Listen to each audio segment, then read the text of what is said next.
as soon as it triggers my buy point and goes into my direction, in my mind, my buy price is the stop loss. This proved that okay, there is a light at the end of the tunnel, right? So there is future for my trading career. I did this performance only in the last 6 months of the year. I want to do a proper trade management rather than selling based on my emotions. It should have a strong demand, and it should go sideways to at the top of the bars at the price, right? And then the volume should subside in that bars, and if it reclaims highs, the change that I could see within myself is when I was losing small. I was a not profitable trader, and at the end of 2023 I'm the top performer.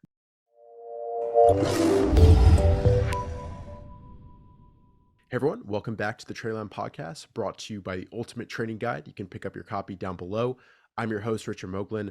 Joining us today is a very, very special guest. We have Gon Gajala, top performer in the U.S. Investing Championship of 2023. Not sure if he's the champion just yet, but he's had an incredible performance of 805%. A breathtaking number for just 1 year.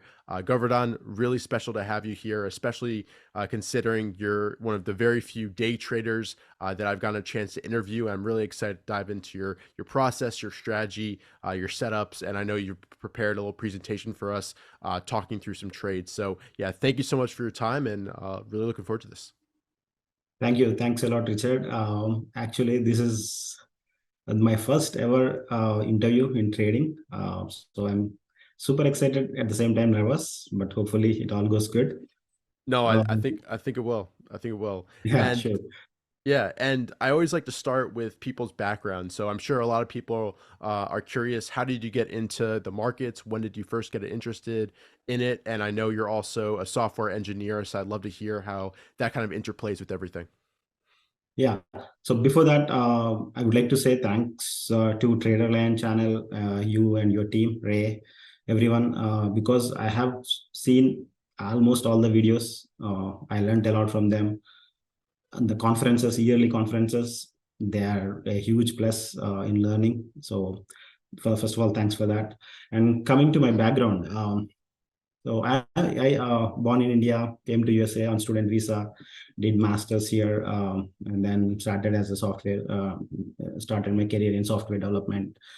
Then family and also, so I'm kind of a guy who wants to do more than 9 to 5 job. So I have that kind of mindset since the beginning. Mm-hmm. And since childhood, I was passionate about filmmaking and all. So I drifted towards filmmaking, and then I made a few short films, and then made a full-length feature film, and then I released it in 2017. That's an Indian film, and it didn't do well. It bombed at the box office. So all my dreams were shattered, and then I was laying low in 2018 and all.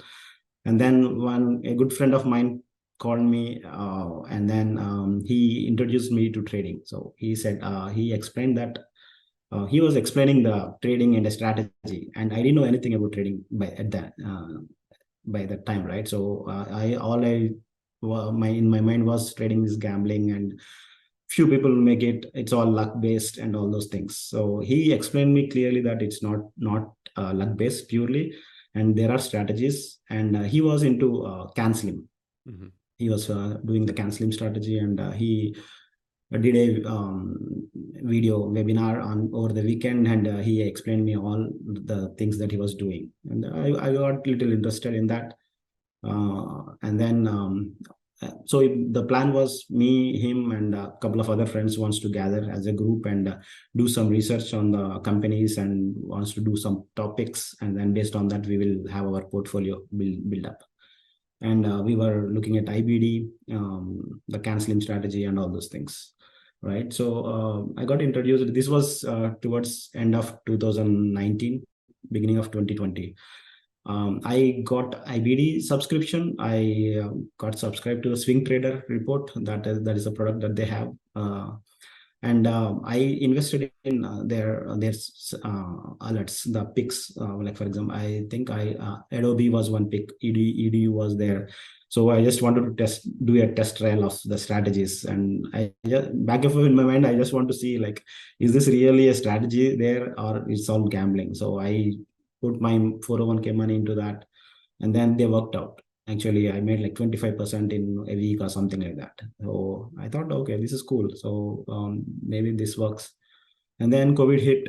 All the software, everything got remote. I mean, I was at home all the time, and I had time. Now I wanted to actually, instead of following the alerts, I wanted to learn myself the strategies and all. Right. So I was looking around on Twitter, and I wanted to learn from the best. And that's how I found Mark Minervini. So I followed Mark on Twitter for a while, and got inspired by his tweets and all his past achievements. So I thought, okay, why not? And then I enrolled into Mark Minervini Private Access in August 2020. So that was the life changing moment for me. I mean, the career changing path for me. Because if I don't have MPA in my career, I think my learning curve, everything would have been different. It would have been a long duration. Maybe I would have gone in a different way. But I learned a lot from MPA. The Q&A sessions, just listening to Mark speak every week. Right. Mm-hmm. I used to just, as he says, I would used to just shut up and listen, right? Just take notes. I would do that. And the trading videos that they have on the platform, I used to go through them over and over and again, like how to manage the position size, risk management. They have so many videos. So I used to go all of that.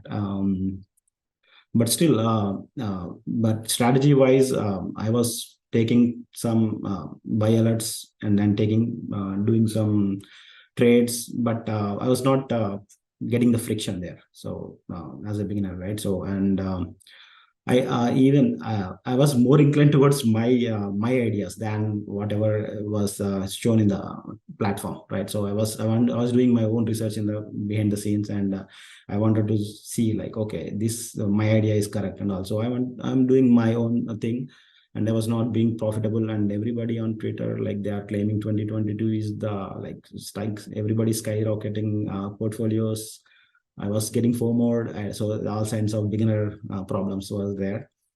And at But this point, were you swing trading, position yeah, trading, or yeah? Okay. it's all swing trading. So 2021 mid to 2020 mid to 2021 mid, I was swing trading. I was with Mm-hmm. MPA, and I was doing the swing trading, and I was profitable. I was doing like 10, 20%, 30% in some trades, and then in other trades I was giving back everything. And then some trades they were 20% or 15%, and then if I wait more, I would see everything come back to zero. So I had that. So I didn't get a full feel of the strategy. I mean, while I was doing the swinging.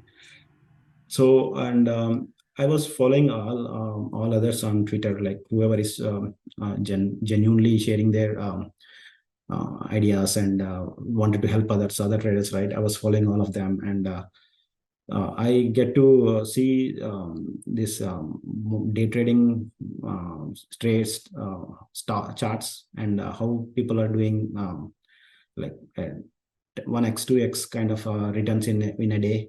So I was just pulling up those charts, and seeing, like, okay, so this strategy, day trading, has potential in it. And looks like this is a shorter period, right? And I have full control over it. And so those kind of things, I just wanted to give it a try. Because when the duration is more, right, like swing trading, right, I felt that I didn't have control. All of a sudden there will be some news, and then whatever the plus or the profits I had in the next day, I wouldn't have those profits, or it would be zero. So that's what I felt with longer duration trades. So I inclined towards short duration day trading after that. And okay, I thought, like, okay, I'll start with very basic, very less size.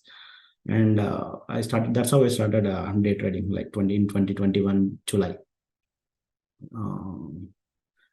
And then after that, the rest is the history. Like, I was not profitable. I was break even, actually, for the first 1.5 year, until I joined USIC. I was not at all profitable. When I enrolled into 2023 USIC, I was a not profitable trader, and at the end of 2023, I'm the top performer, and that feeling itself is like surreal to me. It's unbelievable. But yeah, I would like to carry forward this and continue on this consistency. And when did you transition all your account towards day trading? Was it when you joined the USSC, or that was a gradual shift, from 2021 to this year? So it was one account actually. It's when I started swing trading, I had a 50K portfolio, my personal account in that. So I was doing everything in that, my swing Gotcha. trading and everything. And then when I started day trading, I was using the same account and started day trading.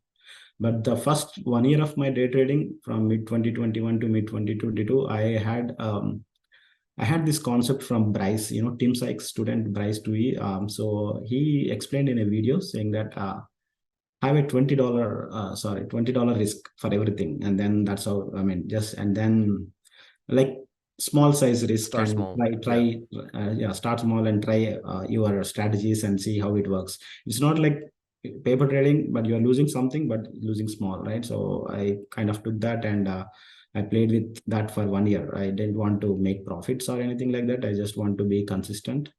And then slowly I started big. After that, I went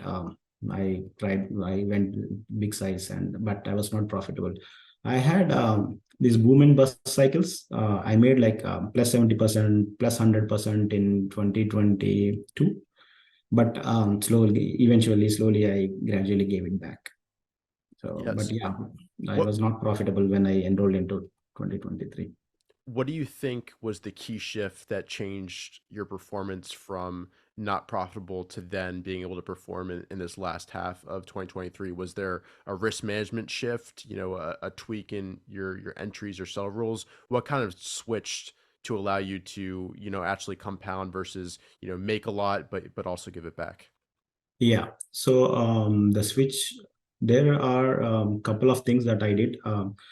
So for example, I stopped revenge trading. I mean, like not completely. I used to have hu- continuous a huge number of losses, uh, and I used to. The only thing that I do good is cut my losses quickly, Hmm. and everything else I struggle. And Even in so 2022 beginning and 2023 beginning, right? Um, I hit good runs, I hit good trades, and then eventually gradually I slowly bleed out, by like, as you said, like bleed how to death by 1,000 cuts, right? I was so slow. I became profitable when trade less, when I started trading less. Hmm. My first I'll show you the stats of my 2023, but I did 750, around that, 750 trades. So like out of 250 working trading days, right? I did like three per day. Hmm. But the interesting thing is I made only 150 trades in the last 6 months. Mm. So So a lot less. Yeah. yeah, a lot less. 600 were the first 6 months, and then only 150 and then that's where I became profitable. And then Lance Brainstein, as he explained in videos, right? I went big when there was a opportunity, like a clear setup, easy trade. I know this is gonna work good. I went all in those setups. So Yeah. patiently waiting for those setups and doing nothing until I see them, kind of. And where did you kind of learn the day trading setups that you ended up, focusing on? Was it, taking the swing trade, position trade setups and just changing the time frame, or did you study some other process, other setups that are very repeatable? Studying the price and volume characteristics that contribute to a good A+ day trade setup, which could be different looking than a swing trade or a position trade. Yeah, so in that 1 year of MBA, I was observing Mark how he reads the charts, right, on the VCP characteristics. So I got some idea of chart reading there, and I was doing my own back testing after like all the trades that I am taking, right. Even when I jumped into 5 minutes, initially I didn't had a perfect idea of the setups, and that's why I started small.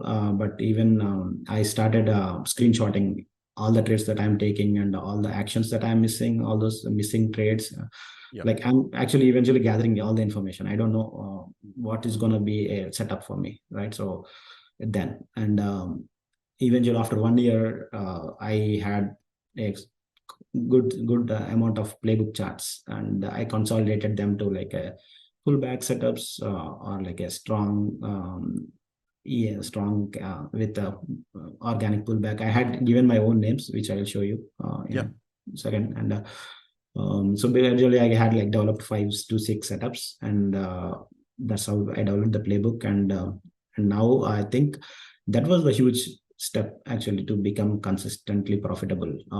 Earlier, now if I look back, right, I think it was all I was not disciplined, not patient. But what to be patient for if I don't know what the setup is, perfect setup is? I mean, I'm so that patience and all. I'm linking everything to emotional, psychological thing. But it was so coming to technical. I'm a 100% technical trader. So um, having a deep dive into a setup is key, and that's first, as Stock B Pradeep says, right? First, you need to have a strong edge. Then only it should link with the psychology, and then that's when you become profitable. So that I think that I did the same mistake. Like I was all depending on the psychology, and charting was the secondary to me. But it should be the other way. First, have the strong technical analysis, strong edge, and combined with a strong psychology, that made me consistently profitable.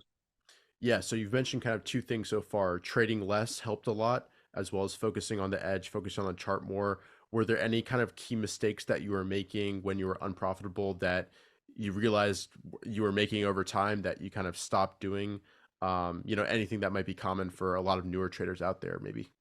Yeah, mainly over trading and revenge trading. So I would Yep. say like I did so much of over trading. I didn't know. I mean, I was thinking that everything that was moving will be a winner or something Right. like that, and then I was break even at the end of the year just because I was cutting losses quickly. If it didn't work, I was just cutting it right there. So that's why I was safe. I didn't blow any accounts or anything like that, but that saved me.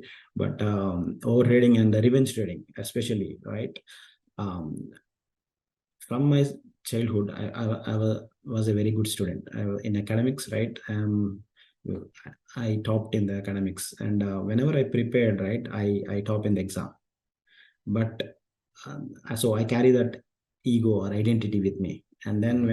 when it came to trading, I do the same hard work here. So I'm doing for years, for months and years, right? And then when I take the next trade, it turns out to be loser, right?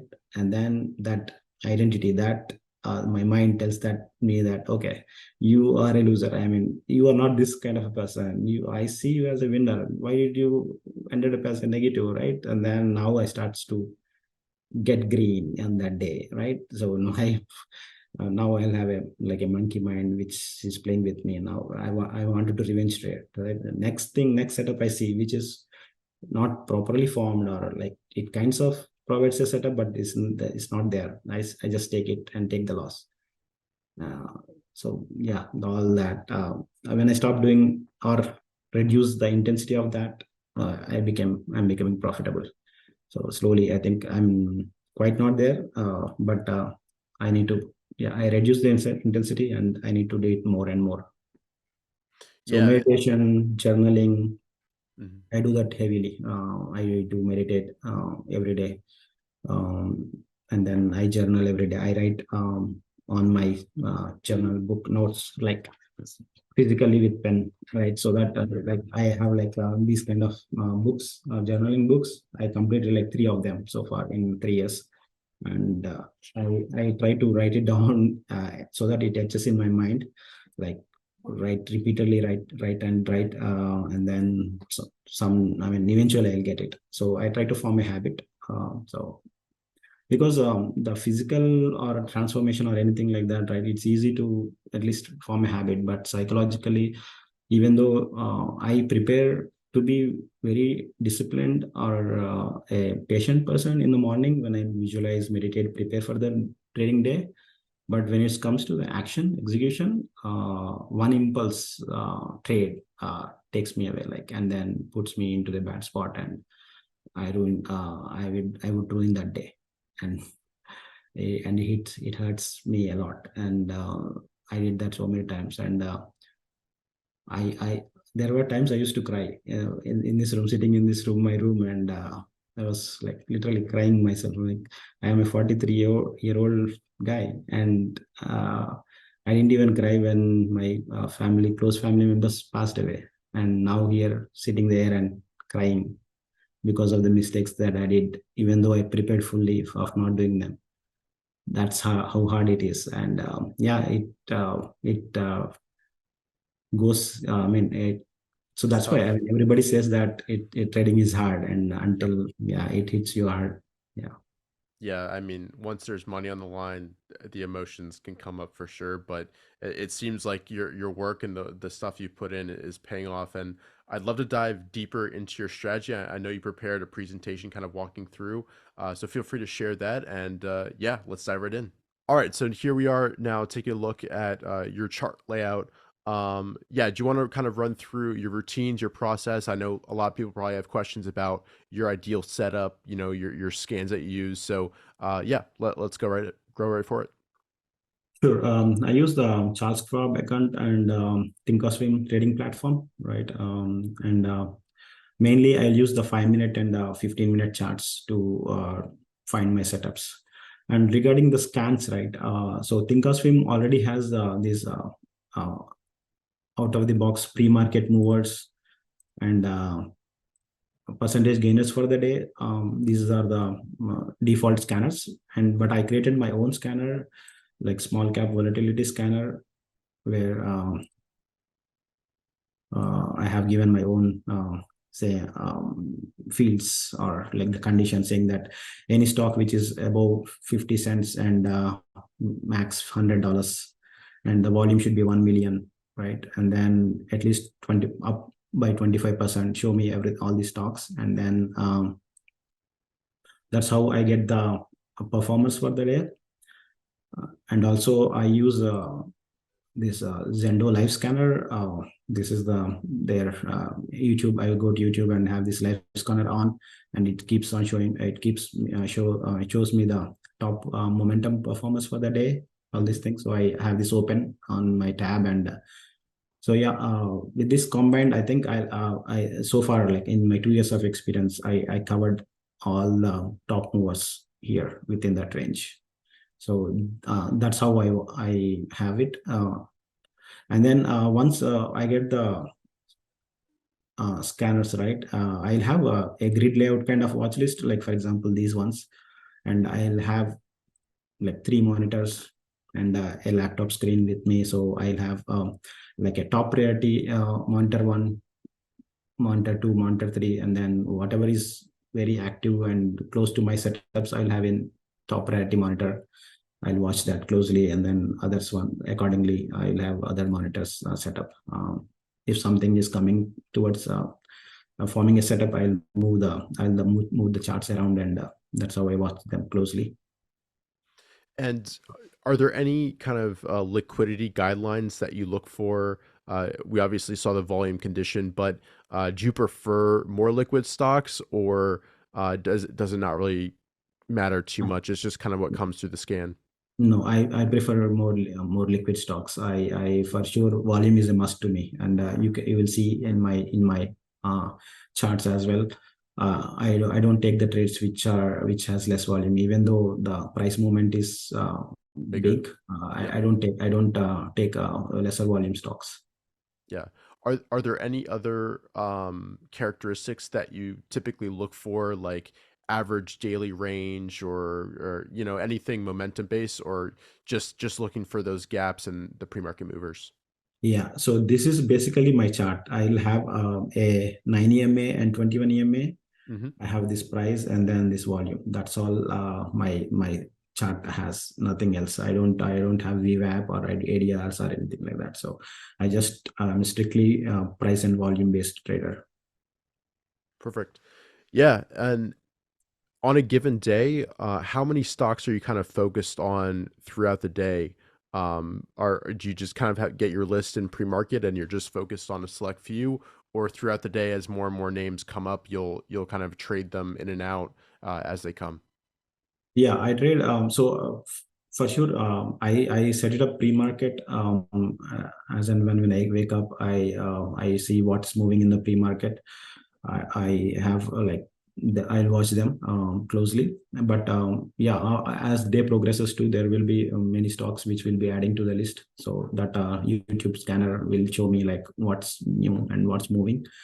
I'll add them around like 12 to 15 are stocks, and out of them maybe like four active stocks will be moving per on an average, right? So I yeah, the most of them will be like either they moved up and then they fade away, or they don't have the proper action. That's why I don't pay attention to those stocks. So yeah, mostly like 4 to 5 active stocks will be there. And talking a little bit about stock selection, do you take into account what's actually driving the move? The news event, the theme, whatever. Does that factor into your process at all, or it's really just all about the technical price and volume action? So what I feel is, I mean, like I'm a 100% technical trader. I know people will look at the news and they analyze they predict the move as well. For example, Lance, he will look at the news and then based on that, he will jump into the chart right away. And also, even coming to swing trading, right? We do fundamental analysis, and then based on that, we react to the price action, and then so everything actually eventually everything funnels into the price, right? So all these fundamentals or news catalyst, everything it shows in the price. So I'll be there at the price watching. So I what I believe is let it be all. So everything, since everything comes here, why can't I wait here and see how it reacts, right? And then it has some news X. I don't care. So I don't look at the news at all. So and I think I saved some time there, but maybe I'm losing some edge. But so far it's good, working good, because whenever I try to read the news, I get biased with the price action. I did it happened to me. For example, a biotech stock, since it's a um, intraday charts, right? A biotech stock have this their drug got FDA approved. It's a very good news, right? And I tend to jump it right into it, even though there was no setup, and I took loss many of the times. I don't know how to interpret the news actually. So that's, I think I don't have any edge there. That's why I stay calm and just wait at the price chart Yeah, setup. yeah, So perfect. So say you're going through your scans, what does an A plus setup look like? And maybe run through a few examples as well. What are you looking for when a stock comes through your scan that you decide, all right, this looks exactly how I want it.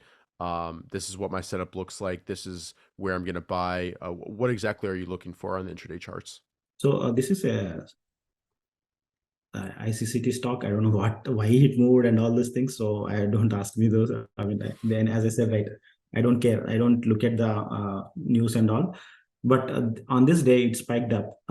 It gapped up, and then it faded out. But slowly, it spiked up again. It was halting up all the way up, and then fading out, and even afterwards on that day, it started to spike up. So since these low float stocks, right, whenever it does that, it has this short squeeze kind of Action. features to it, and Hmm. then they squeeze it. So and I have the playbooks for these short squeezes, and also I liked this action here, all here, and I was watching from this pre-market this day.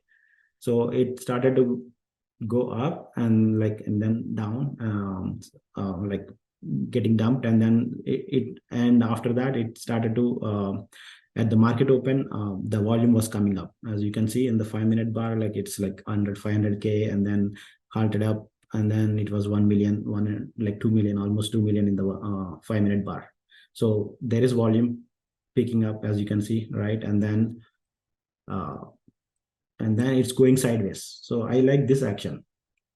So there is strong demand, and then even this bar, it started, it took this high of this bar, but closed here, but with big volume. I see this as like a very positive sign, very positive action, right? And then it came down, but with low volume, as you can see, like this bar, it gave back some price, but with low volume, which is good, and then close good, and then so it's going sideways. Actually, it's at the top of this price action, and it's going sideways. And I have playbooks of this kind of chart action, of the price action, and I was liking this when this is happening. So, and even this bar is very positive. I took the previous highs and came down.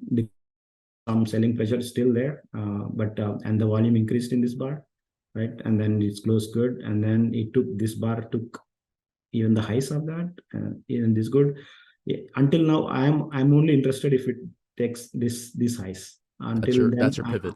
Yeah, that's my pivot. I have this buy point set up here for time being, right? So, and then this action is good here, and then I was watching here, and I took, I think, this highs. So when it took this highs, and as you can see, right,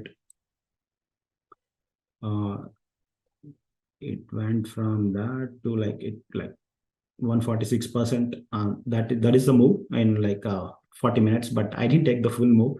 When it went this far, like I took only the meat of the move, but I should have. That is one of the mistakes that I do constantly. I don't wait properly when it's going up. I should have. I'll cut when I sometimes see my PNL, and if I like the profits that I'm getting, and if I'm in a drawdown, right, I just take the profits out, and then I'll be out of the trade.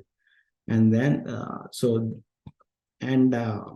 coming to that, right, like I have these slides, and actually I wanted to show the audience my actual executions, right, instead of.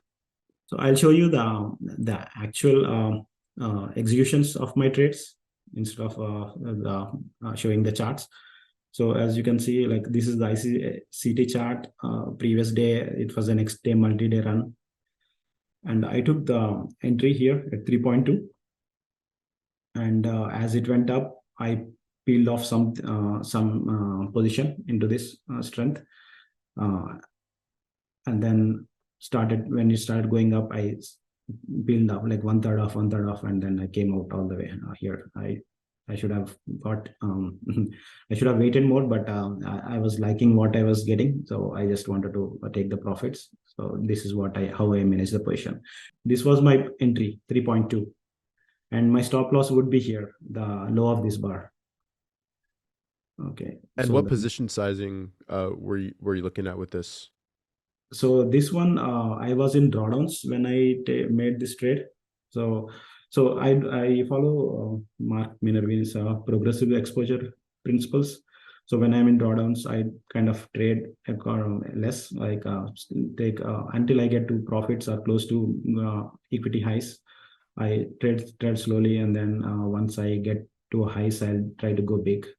So here I took a medium size, like I would say, like, but since the setup was too good, the volume was too good, I went with medium size. Otherwise, I would have gone with less size.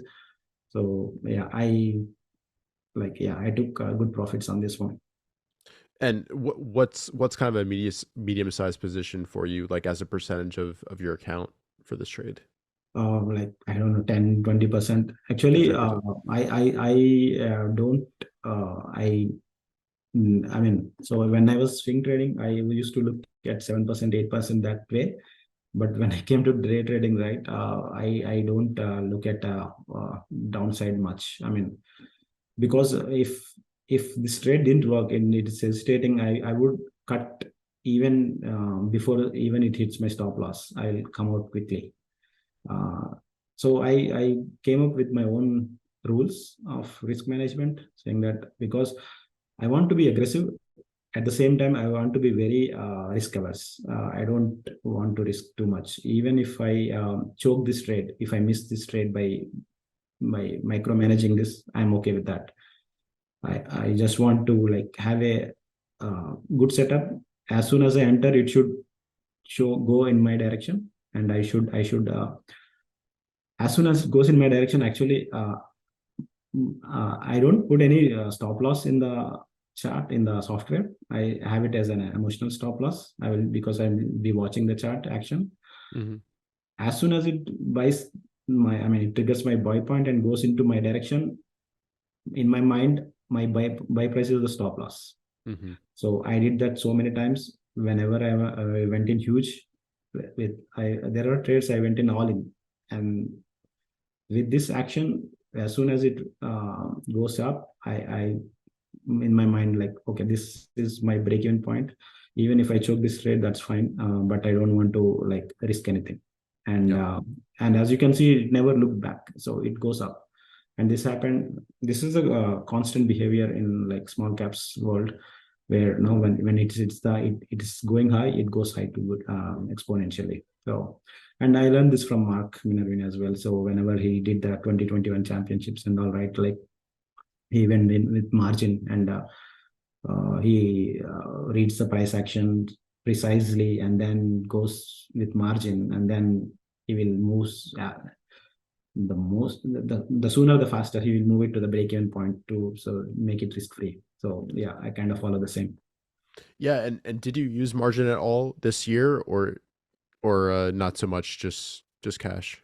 So small caps, the broker, they won't provide the margin, Mm-hmm. but I go all in. I whatever the cash value that I have, account value, I invest it fully. I in some trades. That's how like I take, as I was saying, right, Lance Braxton's that suggestions, like go all in. I mean, like go big when there is a easy trade. So Mm-hmm. that changes the performance. So I strongly believe that I would like to continue on that this year too. And taking a step back, I don't know if you've crunched the numbers, but do you have a sense of your average win rate, your Yeah. average gain, your average loss? It'd be great to hear that, because I'm sure people are curious. Okay, sure. Sorry if I'm skipping ahead in your That's fine. presentation. Totally fine. I have it. So these are. I use the TraderSync app to import my trades into, and this is my journaling software. Mm-hmm. So where I have the stats. My win rate. So this is for full year, like Jan to December. My win rate is only 31%. Loss rate is 68. I hope you were able to see, right? Yeah, I can see it. And then my average percentage on losers is minus 4.06, and average percentage on winners is 8.55. Mm-hmm. And total trades that I took is 745. Okay, so this is for the full year. Mm-hmm. And then the next slide, I have it for the last 6 months. Mm-hmm. The difference that I want to show the audience when I became profitable, right? Mm-hmm. Still, my win rate is only 28%. It actually went down. That's interesting. Yeah, Yeah. but very close. I mean, not, Yeah. yeah. And then, as you can see, my total close trades is 165. Like out of 745, only 165 in the last 6 months, right? And then this went higher, as you can see, like it's minus 4 and then it's 13, and whereas here it's only 8.55. It's when I win, I'm winning big here. It's kind of, it went from kind of 2 to 1 to 4 to 1 almost. Yeah. Yeah.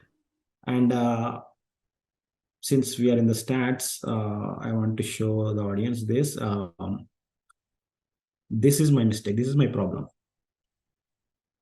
Like, yeah, as like there are 745. This is per year. There are like, yeah, many losers. There are 511 losers, which are fine, but you can see there are 17 consecutive losses.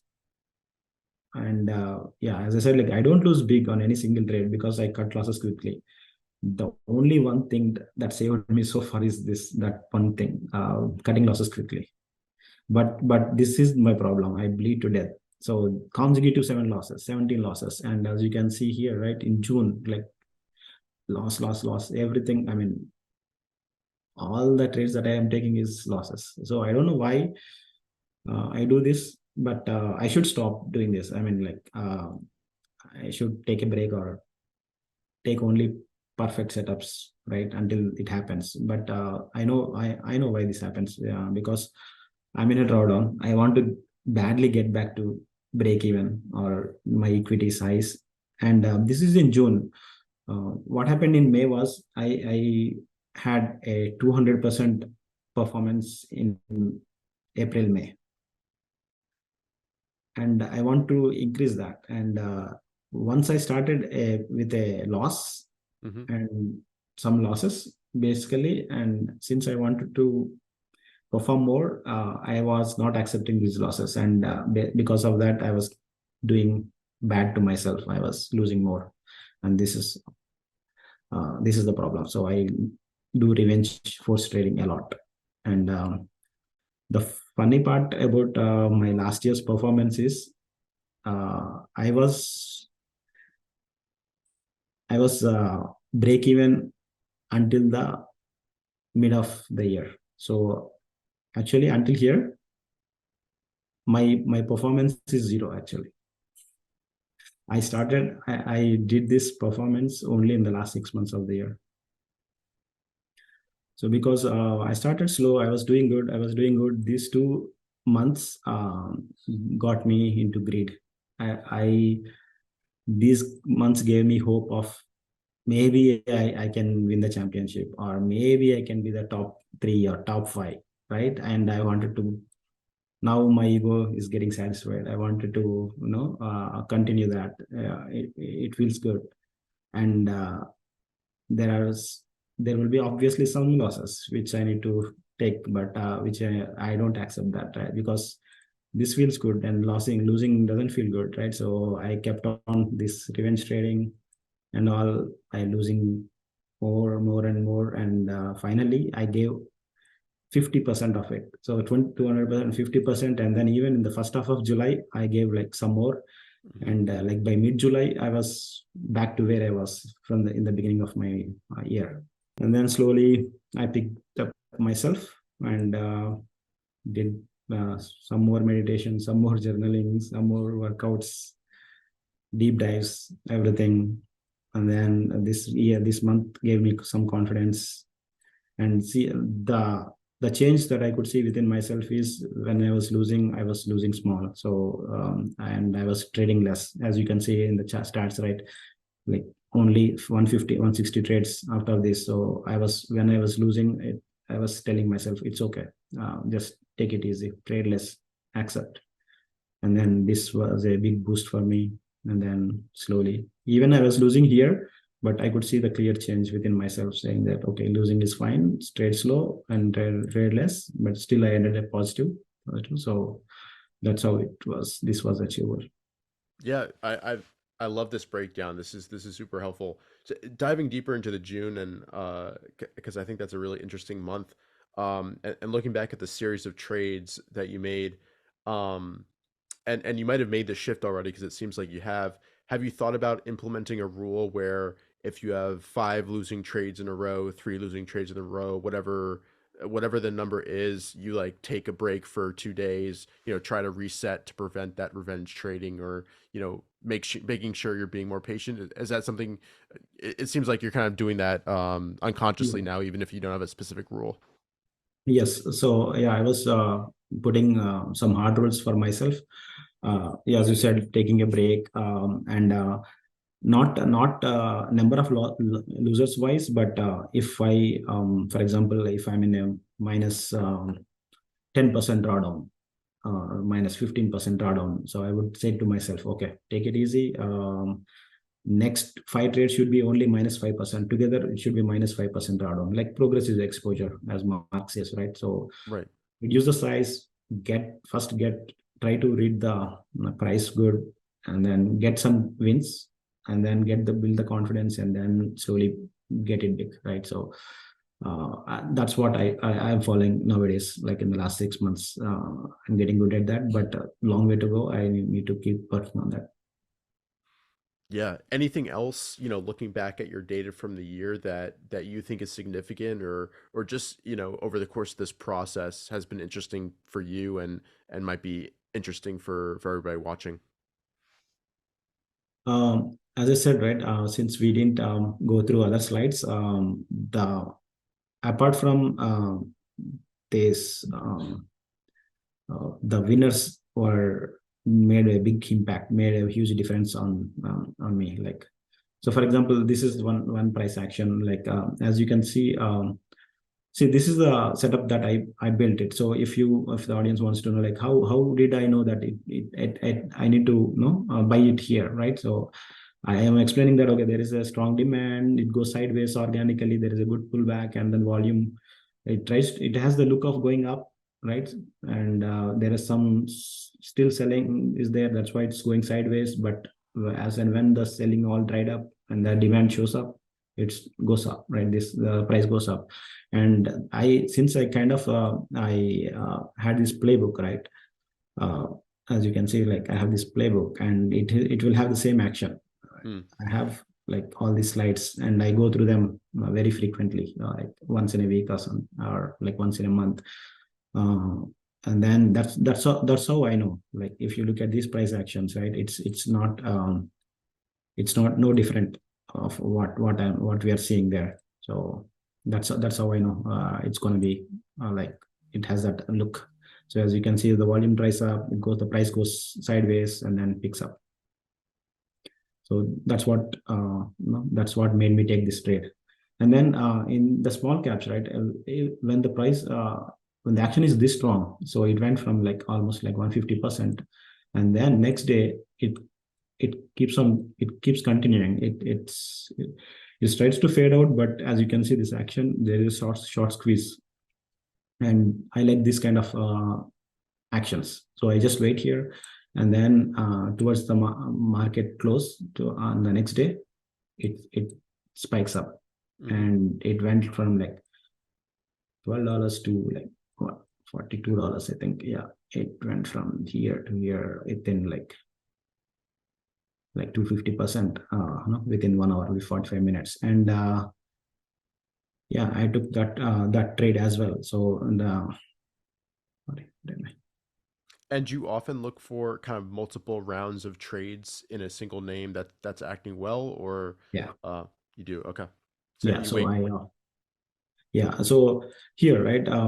I don't need to what I was trying to say. Like I don't need to predict the move here, right? It's already giving me information. I just collect the data, right? So it gave me enough clues here. So this is gapped big, and it's trying to squeeze up here. And then with this slow float and this much volume, it's compared to yesterday, right? This is all positive signs, so I have enough clues to take this trade. That's what like reacting instead of predicting, right? So I just react to the price and then take the trade.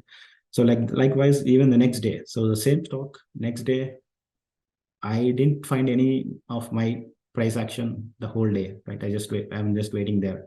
I just wanted to have like a solid great risk reward entries and to see. And yeah, here slowly I started getting FOMO. I thought, I know that this is going to get squeezed up because I saw this action in earlier some trades like TOP and all in the past year.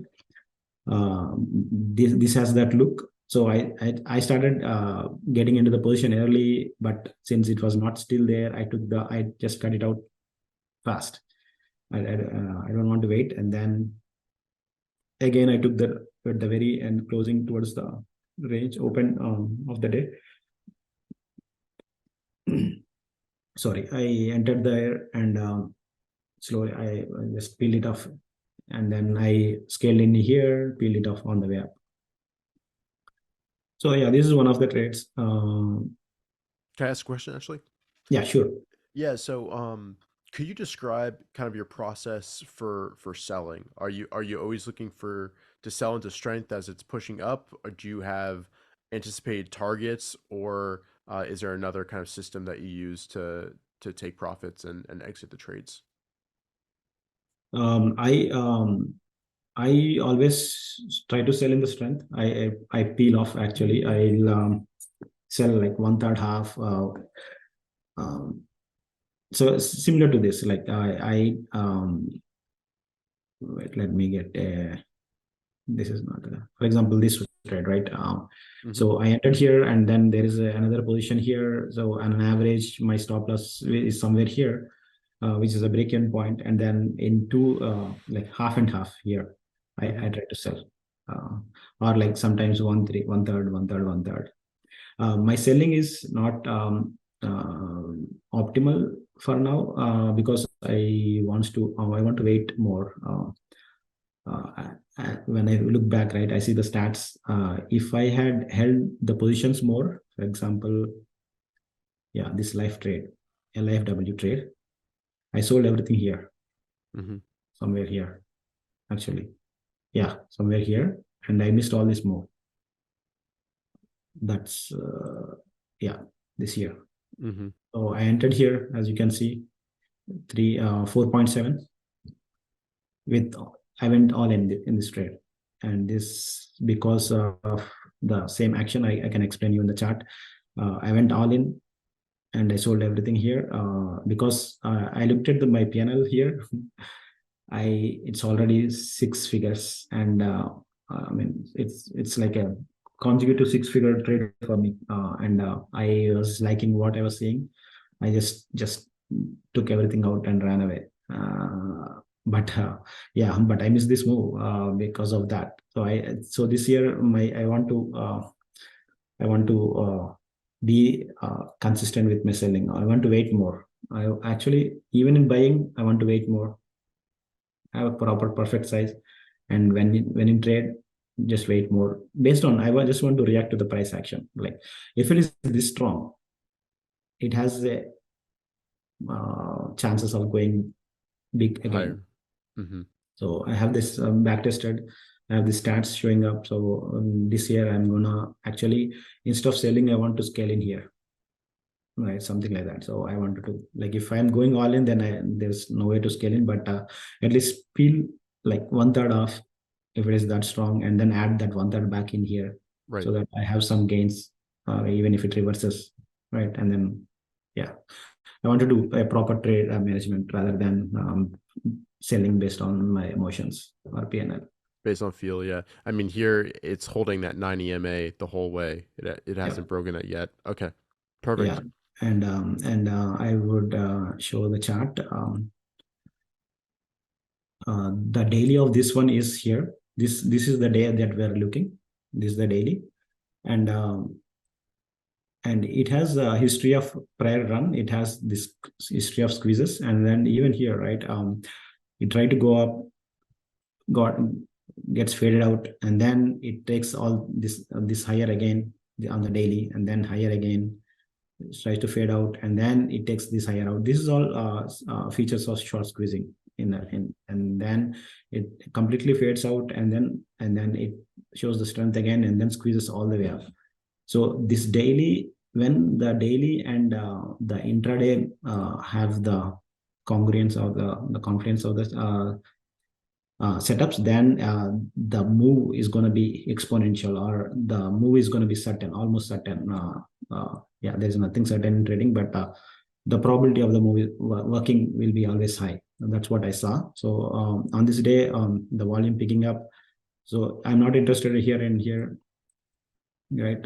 So because there is no setup here, but this volume is greater than all the volumes here, right? And it has continuously increasing volume, and Mm-hmm. that too in millions. Like this is 1 million, this is 500K, this is like 1.7 million, and this also took the highs of this one and closed low, but it closed at the top of this half bar with low volume, which is good, right? And then this went sideways, 1.4. Now I'm interested if this takes this high. Mm-hmm. Not even this high. I just want to make sure, since there is not much difference between this 4.59 high and then 4.65. I just wanted to, in this kind of scenarios, I want to be more careful and have this this high as my buy point. And then when it takes that, it doesn't even look back. As you can see, it went and halted up, and then it opened here, halted up, halted up, halted up. Yeah, I want to ask, how do you deal with halts? I mean, that seems like the big question Yeah. mark when you're day trading these type of names, especially when you have that type of position size in a trade. Yeah, talk me through your process of psychologically as well as trade wise, how you handle when a stock you're in halts. Yeah, initially I had this same concerns or fears when I stock halts up. I didn't see this in my first year of swing trading, right? And then coming to this day trading, small caps, momentum trading, halting is a common scenario, right? And then I was scared. Whenever there was halts in the beginning, right? I was scared, like saying that, oh, how it's going to open, and what am I going to do? As soon as the halt resumes, I used to get out of my position. Even though it's trying to go up, I just get out and then miss all the move. Now, after this experience, actually halting up, I feel good. I feel that it has higher chance of going up. Because in small caps, right, and low floats, when it halts up, it continues the momentum, and most of the times it doesn't. It's all based on like where I enter. Mm-hmm. But in this scenario, halting down and coming to my buy point is a very rare scenario. If it is this strong, it halts up this way. So even this, when it opened here, right, it would go sideways, or slowly it would come back, and it would hit my buy point. But yeah, so in this case, right, as soon as this is out of my buy point, my stop loss is here. At the break-even point, because I went in huge, I went in big, right? I don't want to give risk anything on this trade. And yeah, I was watching here. Maybe if this opened and hit came down and hit my buy point, I'm okay. But luckily it went up. But yeah, as you said, like halts do scares the traders. But once I get the experience, you get the experience, and it should be okay. It's a common feature scenario. So and also this common scenario that I see is, once a stock is this strong, like 100%, right, Mm-hmm.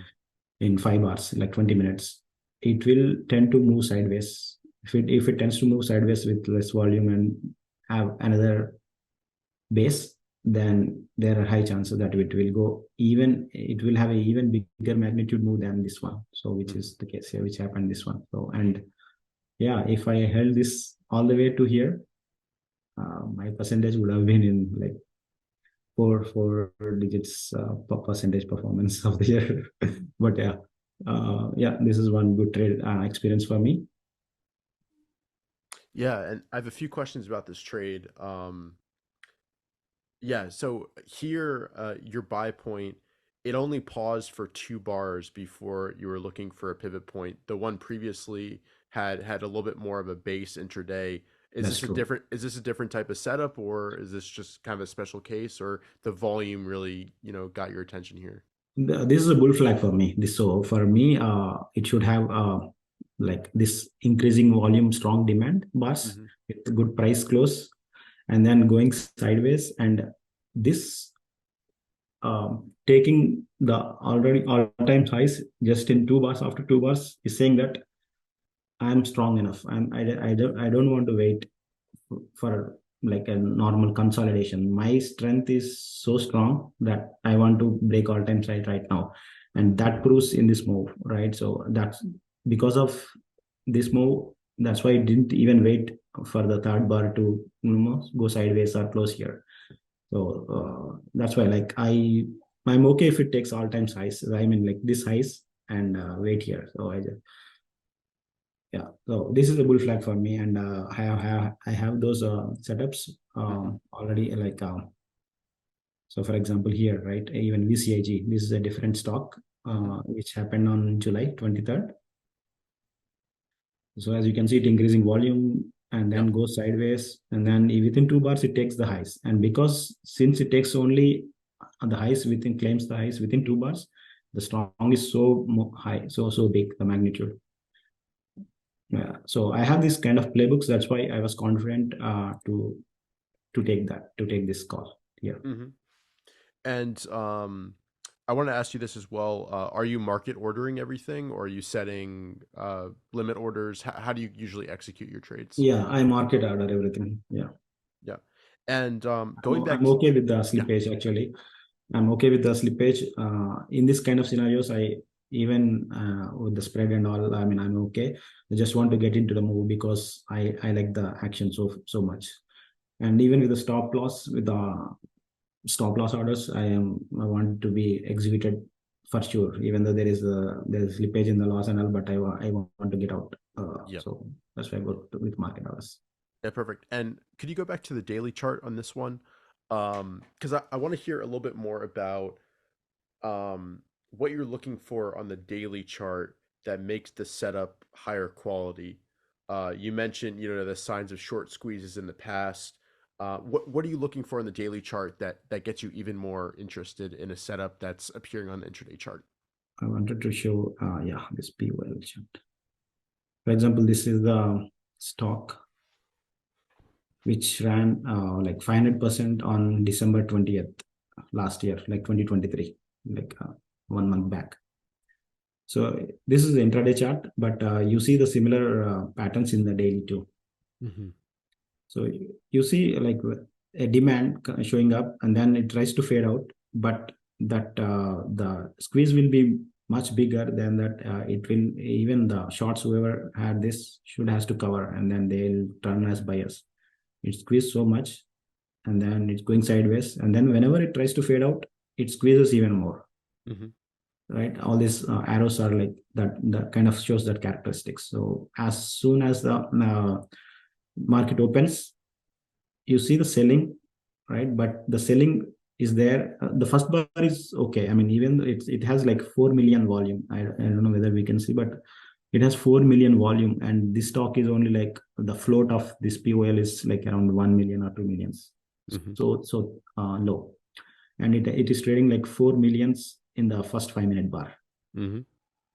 Okay, and the even for the price is action is good. It's not fading out, it's just staying there, and then slowly it fades out with less volume. The selling is drying it out, and then once the selling dries out, the demand is picking up, right? And then it picks up. It's like 1 million, 2 million in these bars, and then goes sideways, and then it squeezes up.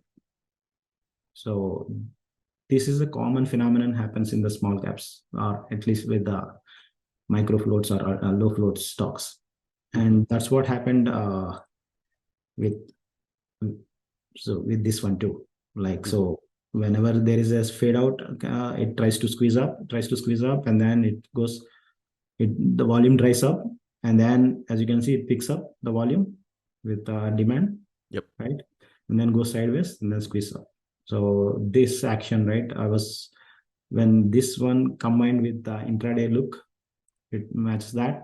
But that too, like uh, I was not ready to jump in the trade here or here, right? I'm just waiting all the way until I get the confirmation. So Mm-hmm. I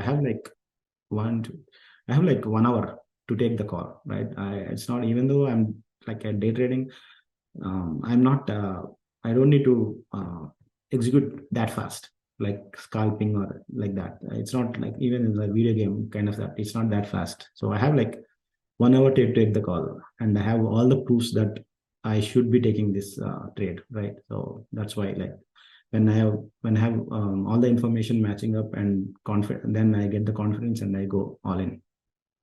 Yeah, you actually don't really want to be the first one in. You want the price Exactly. and volume action to prove it to you. Yeah. Yes. So even the trades that I'm going to show, right, I'll get the confirmation, then only I take the call. I don't want to be the first person, as you said, like, and be there and hope this is going to go up or works out. I don't, yeah, I'm not that, I don't have that kind of edge. And do you find that your best trades, are those flags into the moving averages and develop? Is that kind of your sweet spot? Yeah. So even the other trades that I'll show, right, it's kind of, yeah. This trade, as you can see, right? If we are scared of halts, this is the master of all the halts. This TPST, it went like 1000% on this day. I mean, Wow. actually, more than that, like yeah, and it was halting up left and right. This is like a 15-minute chart. Even in 5-minute chart, these were all halts up. Actually, Mm-hmm. I will show the screenshot. And I was not interested in all these things. In all these areas. Mm-hmm. First of all, I didn't get entry. It was halting up left and right, halting up, squeezing up. And as I was telling regarding the reversals, the squeezing or reversals or squeezing up scenarios, right? This is a again small float stock. It went big afterwards the previous day. Mm-hmm. It kind of fades out, and then in the morning it kind of tries to go up, but fades out right slowly. And then here this is where the move started. 4 million volume in the 15-minute bar, Mm-hmm. and with taking all the highs, and then it went side. It was trying to fade out. Then here, this bar is interesting. This is where the confirmation came. It's like it has 9 million volume, and then it tries to fade out, but the buyers were so strong that they squeezed up again, Mm-hmm. and then it goes sideways, takes out. So yeah, even in the previous chart, LIFW, right, when it tries to fade out, right, the buyer squeeze the stock up, and it goes claims the all-time highs. And then even after the open, it tries to fade out, but squeeze up so high that no, it was so strong. Now, as I have laid out in the previous charts, like whenever there is this kind of strong move, and then it is not giving much back, it's going sideways. If the move starts, it's going to be another big move compared to this one, right? So I entered here. Mm-hmm. Taking out that high. That was your kind of Yeah, your pivot. this high. I was not even waiting for this high, but Mm-hmm. here I was, yeah, this high. If this high, and my stop is like here. Mm-hmm. So if I was thinking that if it takes this high, it's going to go big. And yeah, and this is like a 6-figure trade for me. Uh, and I executed this perfectly. I sold it at the top. I'll show you I entered, and then when it's going up again, I entered like I think I entered like 3/4 here for the first trade, 3/4 of my account value, and then when it's showing that strength, I entered like remaining 1/4. Okay, this is going to go up, so I went all in, and I waited until actually uh, I left the computer here. I mean, I didn't look at the screen after it squeezed up here. I just like I know that this is gonna up, and if I am here, if I watch the trade, I'm gonna take like peel off the position or do some. I'm gonna do like take partials off. I'm gonna do micromanage the trade. So I don't want to. I for this trade especially, I want to see how I hold a winner longer. So I want to test my patience. So I just take a break from the screens. I went like outside for 1 hour, like uh, came back, and yeah, I know that after was thinking that it will go afterwards too, but since when I need this action, I thought, okay, this is I looked. I couldn't resist. I looked at the PNL, and it was already 120% I made on this trade, and since it's good enough, I got out. Yeah. What price and volume clues are you looking for that intraday run is getting exhausted? It's getting towards its last legs. Are you looking for much more volatile action? Is there a number of halts that you'll count from your entry? Is there anything like that that you take a look at to see, all right, I should get close to selling here. It looks like this trend is weakening a little bit. Yeah, what I observed so far is when the intraday action is so big, if it is of this magnitude, it won't run that big in after hours. It won't. It's so it's exhausted. So here it's towards the end of the day, the ran it won't continue that trend. So Hmm. that's what I observed. And when it did this, that got confirmation. I got the confirmation saying that okay, this is done. And and also this in the small caps, right, the psychological levels of $5 or $10 place gets into picture. And since it's towards that $10, and I thought, okay, that's good. Let's take it out. Yeah, that's how I did it. So this one, did you sell in that first bar of after hours? Is that where you ultimately sold? Yeah, just Yeah. so here. TPST, same thing, same stock. Like after a couple of days, this is 10-11. On that day, it ran like this much percentage, and 10-25. So once it ran this much, I'll keep watching it. I'll keep watching it for the next 1-2 weeks, saying that, and until it fades out completely from the charts. So I'll keep watching it, and every day it was not dying down. I will actually show the, yeah, this was the date. This was the day on which it earned $10 plus. Mhm. And then so even this day it ran like quite a bit, little bit. I mean, it didn't close high, but it was showing some strength here. So I was waiting, and then wanted to see like if it provides a setup. Just watching in my radar, and then I took the other trade, like which is here. So as you can see, like the action of this one compared to what we have seen, right? It's a like price or volume picking up, and this, as we know, right? This has a strong phenomenon of a feature of the short squeezing, because it ran like 1,000% plus, previous 2 days back. So I know that this, even in the pre-market, right? You can see this bar trying to go up and then do this, right? So I was waiting here. I liked all this action, and then I liked the volume drying up, and then this is the psychological $5 level here. So when it took that $5, I entered that. So I was like 5.05 cents. I entered the buy order. I mean, I got FOMO'd into this action actually, because I know I made like 6 figures plus in the previous day, right? 2 days back. That's why even when it started itself moving itself, I FOMO'd into this. I shouldn't have taken this trade, right? Or at least this was like a sample size.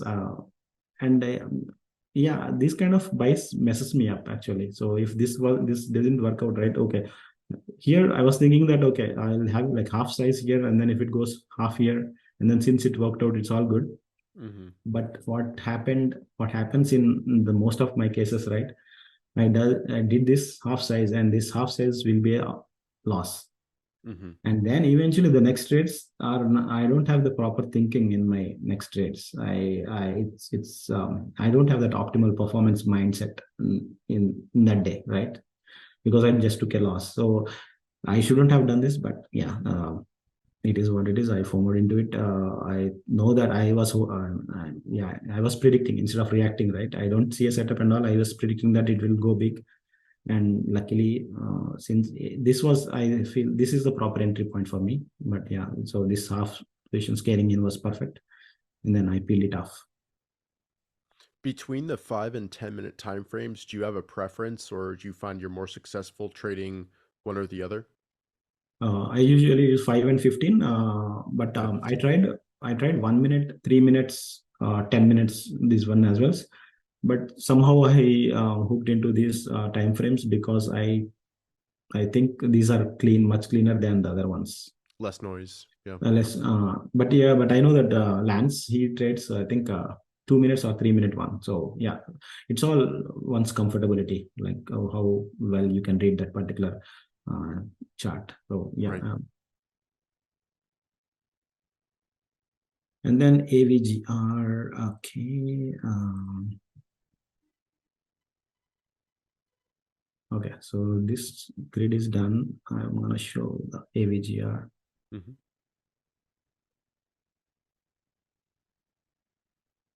So similar short squeezing kind of setups. This day it tried to run, and then it couldn't, and then it faded out.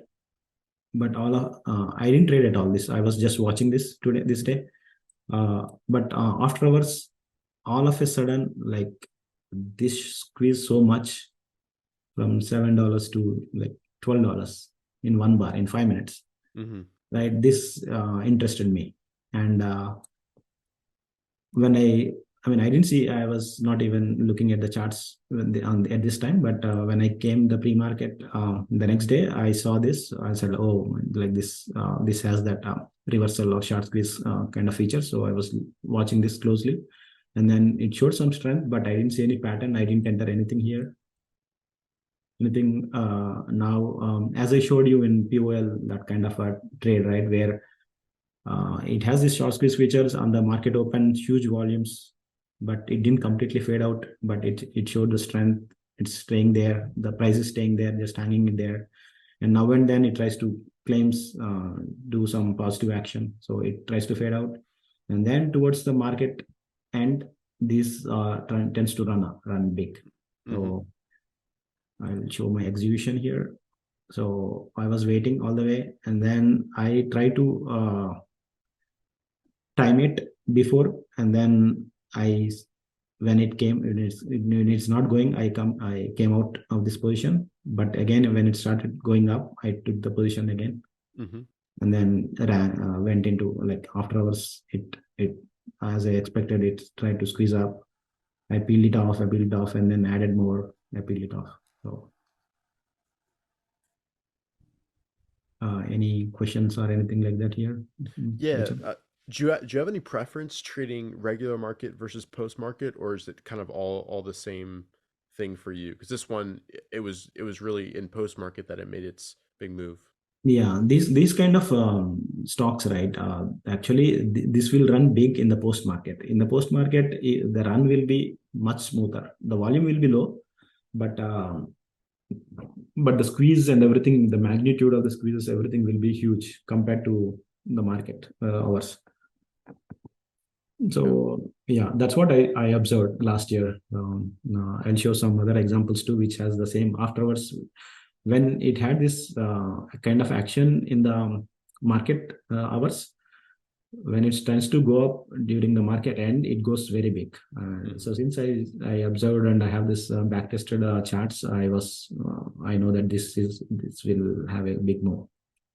And yeah, I was initially I don't like pre-market trading or post-market trading, but with this kind of action, I had to, like, take this. I didn't want to miss this opportunity, so I started trading after hours too.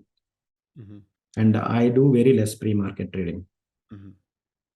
And it seems for a lot of these stocks, they're on your radar for a couple days Yeah. before you trade them. Is that often the case?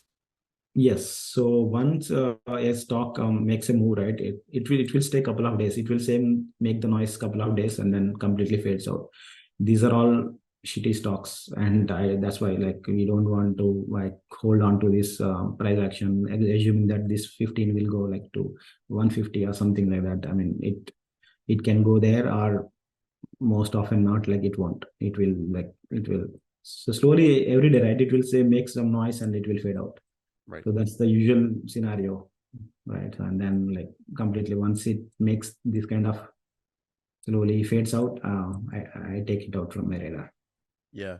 How many days after kind of that first short squeeze move do you still consider a stock in play, or does it kind of depend on the setup?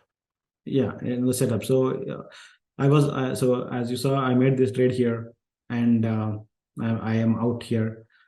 Next day, I want to see if it forms another setup, but the whole day I didn't see any proper setup, so I won't enter.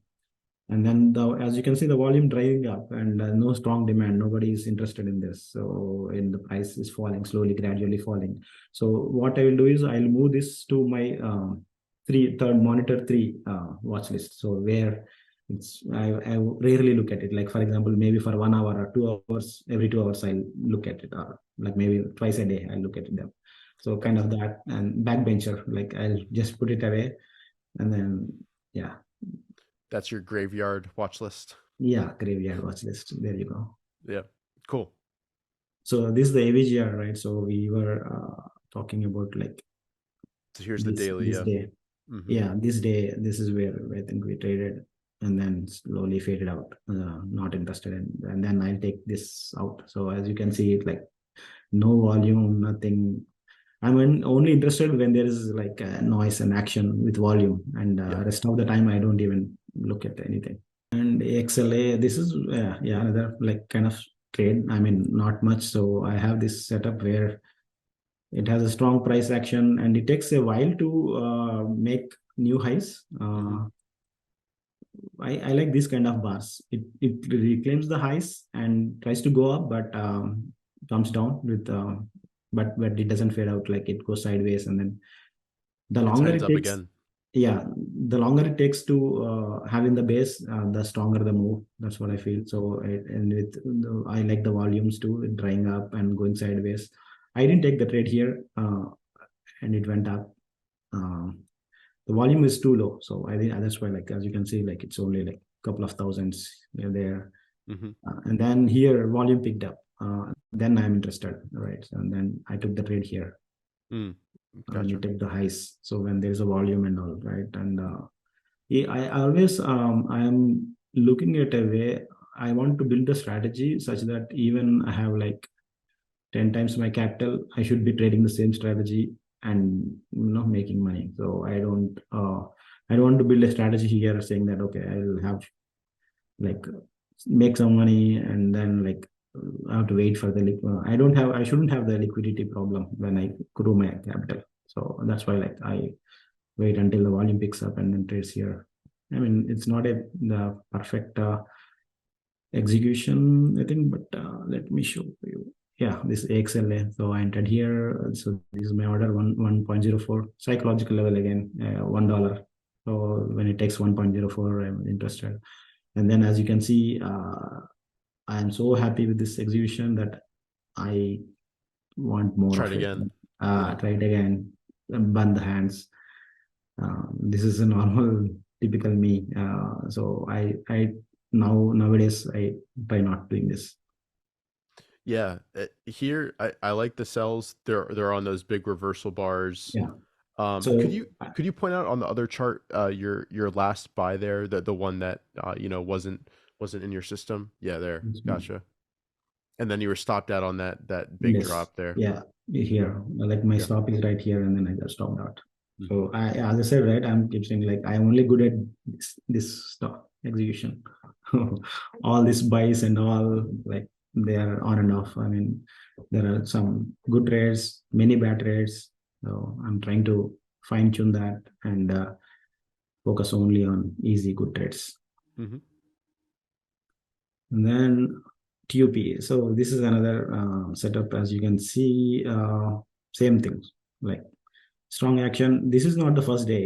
It ran previously as well.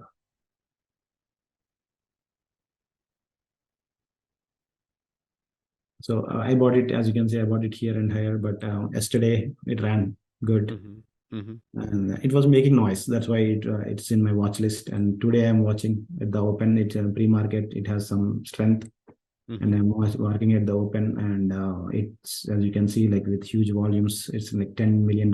Sorry, 10 million volume in this bar, 5 minute bar, and I like that volume. And it's going. It came. It gave more than I thought. If this action is towards this higher price, it would have been more interesting or more stronger. But since this action is towards the end of or like this bar, that's why I feel that it took this much time to make new highs. So this sideways action should have been done here. Then if it claims the highs, then that would have been more stronger. But it is what it is. Even this bar is good. It claimed the new highs and then going sideways, but Mhm. it gave back too much. So that's why like maybe even this one close to low. I mean, low price with less volume. Fine. This is good too. Like and highs and going sideways. This is good too. So I thought like, okay, here it will go up. This is all until here. This is the lowest volume, right? And then okay, now the move starts, but it tries to go up again. No, it didn't. It closed. It came and came to the EMS. Luckily, I was having my stop loss at toward the very end of the base, which is like 237. This is the low of this is 238. Luckily, I didn't get stopped out. I was What here. was your entry here? Sorry. Which bar did you Uh, enter? this one. No, this one. This is the bar. Gotcha. When it tried to go, Because basically. yeah, Yeah. because the volume, as you can see, this Was the bar is lowest. good. It went up. This bar is good, and this is the lowest volume bar in the chart. Mm-hmm. Right, so I liked it, and I thought like when this is making the took this highs and this highs, I thought this is going up, but no, and then it completely failed, but it tried reclaimed and back, and then made a reversal. And then it formed another base here and then went up. So it's like, yeah, it's a good move, like 40%. See, this is what I would like to compare the between the day trading versus swing trading, which are here. So this is what I feel like I have full control on. I can see, I don't need to predict anything. It's all revealing itself before me. I just need to react to the price action. And see, I can make like 38% move, 40% move within like 1 hour, right? Whereas in swing, if a particular stock has to make this move, it will take a month, around a month or like few weeks for sure.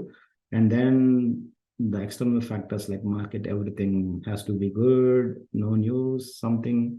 I don't know. I maybe I am not that patient, so this style suits me well, and I don't see any problem with compounding my capital too. Until I think I hit my 8 figures of capital with this kind of volumes and all, I can like get in with like 1 million or 2 millions, and then make like 500K to 1 million in there in this kind of trade. So, and I'll show you my execution here. Yeah. Yep. Oh, actually, I entered the previous bar here. I entered here. I was Gotcha. too expecting this to be making a move. Yeah, luckily this since I was here waiting at the low of the base, I didn't get stopped out, and then I added here, and so now I'm in full position. And then my stop loss is here. Here I didn't go all in, so this is like a normal, um, like a what do you say, like 10% or 20% kind of stop loss trade, and then Yeah. And can you expand a little bit more? Because I saw you put out a really good tweet as well about, momentum moves, magnitude moves versus yeah, duration moves, and I think that's an interesting topic. Comparing swing trading style versus day trading. yeah. So especially like see, I mean, how many traders or how many people out there will have mid 7 figure capitals, right? So I mean, I know that if once we have a bigger capital going into the large caps or medium caps and taking time to slowly make the move duration, and then wait for the duration and make like 20%, 30%, or like if you're lucky enough capture the market leader, then you can make it. But how I think 90% majority of the traders won't have that much capital, and these kind of strategies, if they have time, for example, but since it's day trading, you need to be in front of the computers. But see, I don't since I don't scalp. I take, as you saw my stats, I take only like on an average last 6 months I take one trade per day, two trades maximum, right? So you don't need to be, I mean, all the time you don't need to be in front of the computers, but when there is a move, if you are able to be in front of the computer and execute it, then yeah, definitely there is potential in this kind of strategies. So that's what I mean. There's like 40% magnitude here, as we can see, and then the previous ones, right? Like this, to me, right, this is a market leader. I mean, for this 2 hours, and if I'm swinging, where can I find this 250% plus stock? I mean, I need to wait on the whole year, and then hope that whatever happened here, whatever the profits that I have here, doesn't come back, and then I need to have all the patience to be waiting here. So yeah, this is like a kind of market leader, and yeah, these are all market leaders to me. So that's what I feel. 120%. Right? Yeah. And how often does an A plus opportunity show up for day trading? Is there one every day or maybe like one a week? No, Do you have a sense not of one that? every day. Yeah. So depends on the playbook, the type of playbook that we develop. So for example, I have like 5, 6 setups. So I would say like 1 or 2 every week will be there. Hmm. Uh, but for example, there are people who do both like shorting and longs, and they have much bigger playbooks. Hmm. They'll be frequently very busy every day. Like Lance, a guy like Lance, I mean, he would find opportunities every day with his caliber. Yeah. And you mentioned that you think it's pretty scalable what you're doing, but if anything, is there anything that as you grow your account you'll change or adapt? Is there anything that you plan on changing, or uh, you think it's pretty scalable, your current process? See, I mean, as the account grows, I can't keep making the 800 plus percentage performance, right? Once as it goes to 7 figures and 8 figures, right, the percentage performance decreases. But once it touches the 8 figure, 100% is another 8 figure. So that's what I need. I mean, right, I don't want to make another 800, but I can't make another 800%, but a 50% in a 8 figure is more than enough, right? So Right. it's much.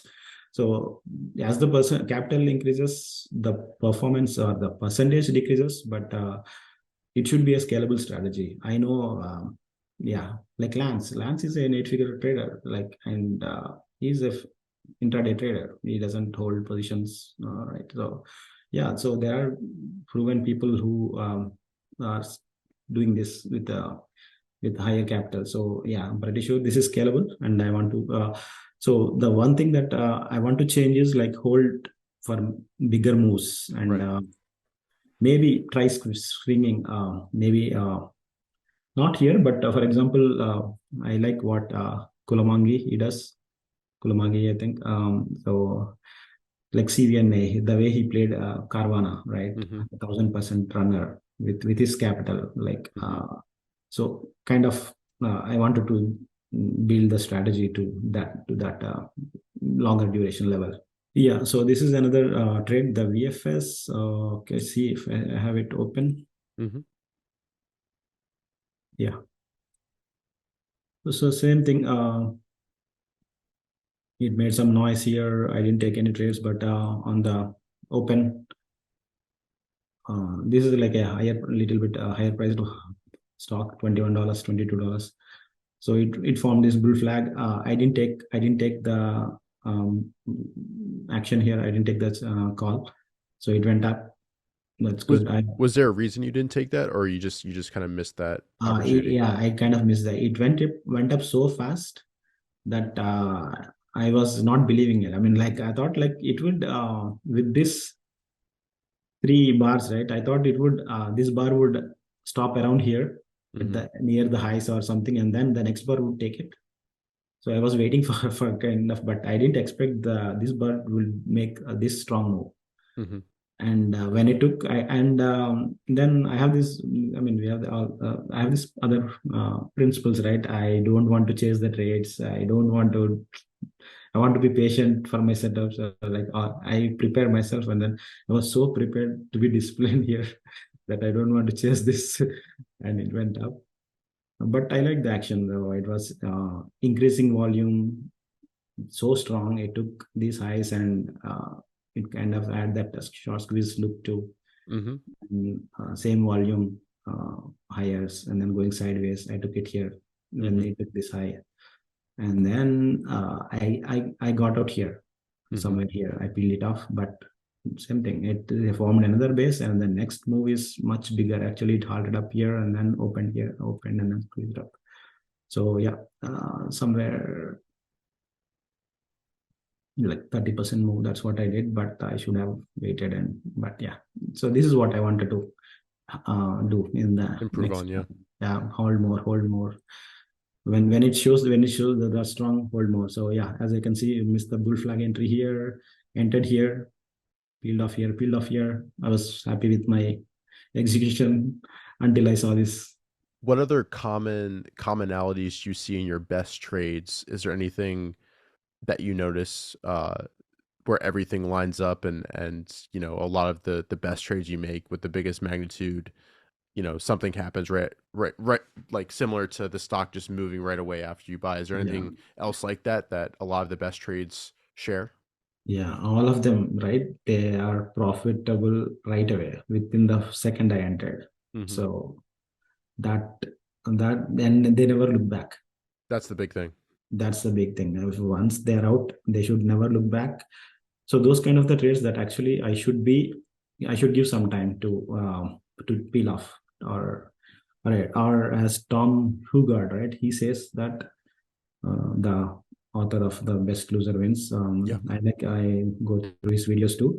He says try to add add to the position instead of trying to see where you can get out. You say add to the position. So actually, I wanted to try to doing that instead of here, like for example, this trade. Instead of seeing where I can get out, I shouldn't be doing this and maybe add position. I know that there will be some fade outs and break evens, more break evens. But if I win a trade, right, maybe my percentage goes down. But if I win the trade, I'll gonna be even bigger winner, and I'm risking very less in this kind of. If I add here, my average would be somewhere here, and then my stop loss is right there at that break even, right, and I'm not risking anything, but my size increased, and then yeah, I can wait for this move. Now I'm giving more time to for the move to materialize. So Are, I are you kind of want to experiment.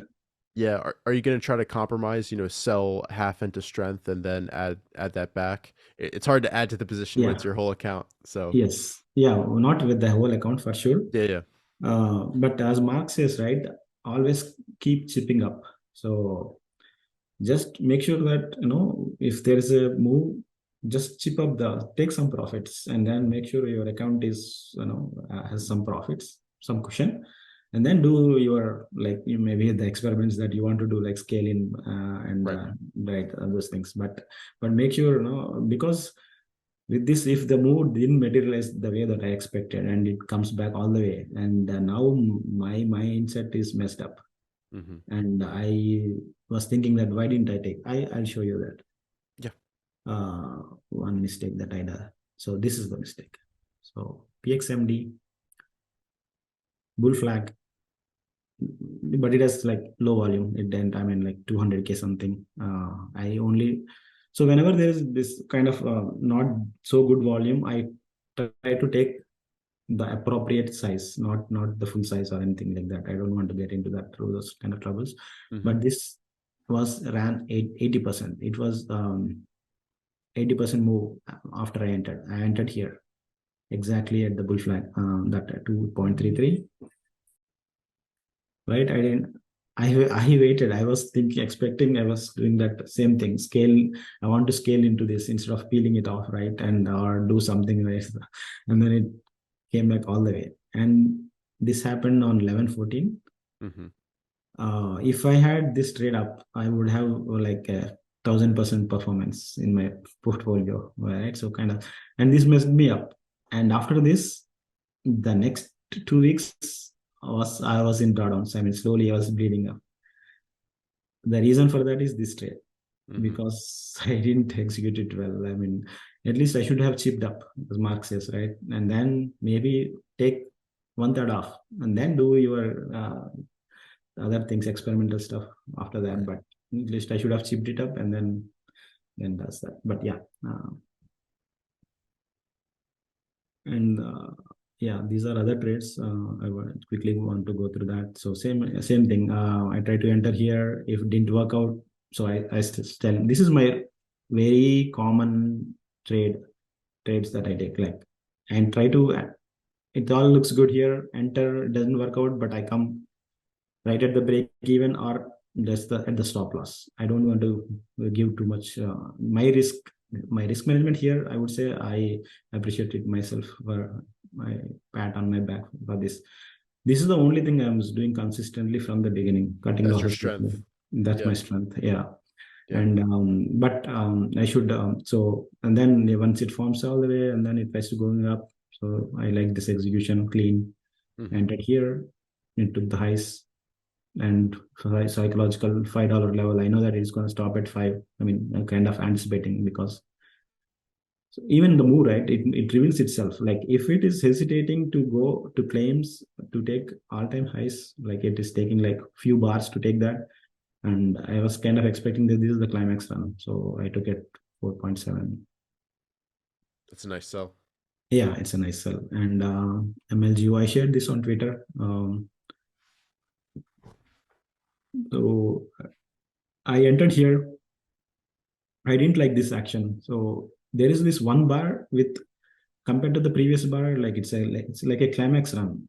The next bar should be strong too. If this is the move, I was expecting this kind of move here, Mm-hmm. but I didn't like it this move, so I just came out the below of that bar. I don't want to like. It's okay. It's like it's 1 hour trade or I just even if I choke, I'm choking the trade. That's fine. But this eventually consolidated good like Mark's VCP characteristics, right? And then it blows up. If it is not touching the lows of the previous base, if it's consolidating above that, I feel I saw that I observed that this is a very strong action. It's a Mm-hmm. base. On top of that, there is a long base. Mm-hmm. It's kind of that, and I went in again good with good size because the risk was too small here. I went in half year, it proved strength, and then I went in half year, and then my my stop loss was somewhere around here, and then it went up.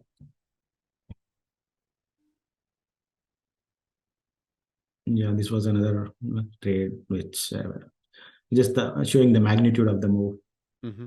like 4.4 to like 6.4. And then this was the game changer for me, which happened in April 27th. So a lot more trades. I can already Yeah, see that. I was actually I was about to become profitable this before until this trade I was not was close to profitable, but this trade may changed my mindset and everything. I'll show you here. So top, we are talking about this here, but this is a 1 hour chart because of fun with 5 minute. I couldn't go that far with 5 minute and 15 minutes because it can go back only like 180 days, and Mm-hmm. I couldn't go this far. So that's why I want to show on the 1 hour chart. So as you can see, I had multiple executions here, but afterwards it ran from 20 to like 1000% afterwards. It went that high. And yeah, as I was explaining, the short squeeze kind of setup, it had that look from the beginning of the day. Right. This was not clear in the 1 hour, but all these bars here were halting up. This was halting up, and towards the end of the day afterwards, it was started to squeeze up, and I entered here. So I came at break even here. I was anticipating the move, but then when it started afterwards, I entered here. I couldn't believe what I was seeing actually, and I added in, peeled off. I added in, peeled off. I was so yeah. Overtrading, as I said, is my another problem. So I was so excited and was peeling off and adding in, peeling off, adding in, and then it went all the way. So I was trying adding in here too, like uh, so which was completely which is bad, but yeah, it comes with experience, I think. So yeah, but I made good money on this trade. It's like a easy money trade. Yeah. So why did this trade kind of change everything for you? Oh yeah, so the gains from this one trade was like so much. I mean, like plus 200%. Until then, I didn't had that kind of a I didn't saw that kind of a trade in my career. So once this happened, then I got confidence saying that okay, maybe like I am doing good, but I have to tweak some things, few things to make this to next level. So that's when like uh, yeah, that's why the perspective of my confidence, my abilities. As I was saying, right, I was getting frustrated myself, even though I was working so hard and doing all the necessary things that needs to be done, but still not profitable and all. this proved that okay, there is a light at the end of the tunnel, right? So there is future for my trading career. So yeah, that this is kind of a changing career changing trade for me. It changed your mindset. I changed Nice. my mindset. It gained me confidence, so much of confidence. Very cool. And yeah, until now I showed only the small caps trades, but here it is the Hmm. Coinbase. Even I look if there is a very good action, intraday action in even in other small cap, medium caps or large caps. I tried to try. I took I took CVNA multiple times. So I trade them if there is a setup. So here, like demand, strong demand going sideways with good volume, low volume, and then so I took here, entered here, and this is what I want to do. As you asked me the question, right? If I have grow my capital, so same strategy. Like now I can get in with my bigger capital, get out. So yeah, I can do that. Those kind of things. I would like to show the my biggest mistakes or losers. Sure. Airy, um, pre-market move, strong move, and then it had the look of that short squeezes, and then as I was showing you, right, it even on the at the towards the open, it has strong volume but faded out, and then try to squeeze up. I took the once it's going sideways, I took the buy point here with good size, Hmm. and it reversed me on right away. And not accepting this loss, I tried to trade away again with a big amount after hours, because I saw these after hours TOP trades and the AVGR. So the ones that I showed so far, I was expecting that okay, this will make that this kind of move again here. I went in big and it took a loss again. So yeah, as I said, taking losses is the only good thing that I do. So I took the loss, but this ruined my performance so much. This was right after LIFW, those kind of trades, uh, where now, yeah, I want to talk about this now the championship, since this is in November, the performance in the championship was affecting my trading performance. It's in my head, so whatever the trades that I'm taking, I was calculating whether it will make this percentage up, or uh, it was messing up with my mind, Right. right? So this is, and I didn't accept this loss because of that. I don't want to in the next outing of Report. the USIC Yeah. report, right? I don't want to be sure because I mean be in the lesser position or something like that. So I want to win, right? And yeah, this I wanted to revenge trade and took bigger losses. So yeah, that's one thing. And again, this one SGD, this was moving good uh, prior days, and after this setup, I entered here. I got out on this bar, but again when it started moving up, I got in again, Hmm. which is very wrong, right? I mean, I shouldn't have done that, but I stopped it again. So it's like too much of over trading. Second trade was horrible, and this ruined my whole day. 30K loss. And this I shared on Twitter. So I was expecting this kind of a move, but it didn't. And actually, it halted on me. It halted down on me. But luckily, half got executed and half I was there. So yeah, I mean, this was okay trade to me. I would have got out at a decent loss, but since it got halted down, I took a bigger loss than anticipated. Hmm. So and then the Bed Bath and Beyond on in February.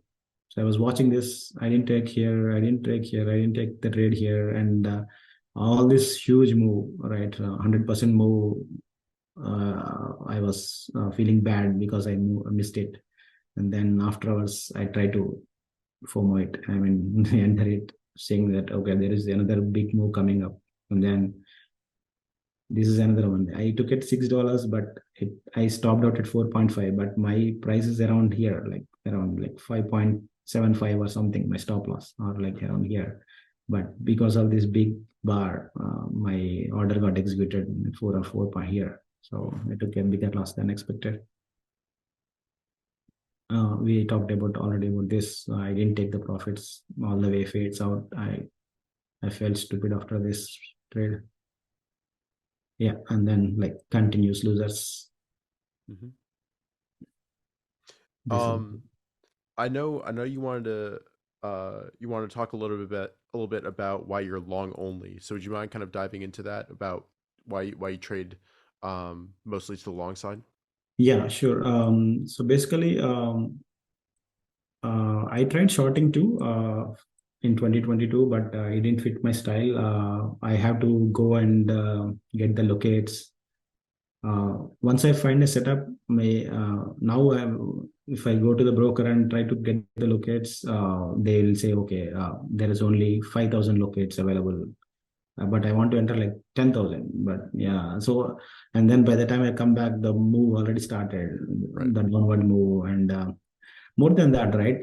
When MPA Mark is not, Mark doesn't suggest or recommends shorting. So he said like, if you want to be good, right, be a specialist, specialize, and I want to specialize in this one, and don't want to like have be a average or good in multiple things. I want to just be a heart surgeon and get paid more than a general physician, right? Right.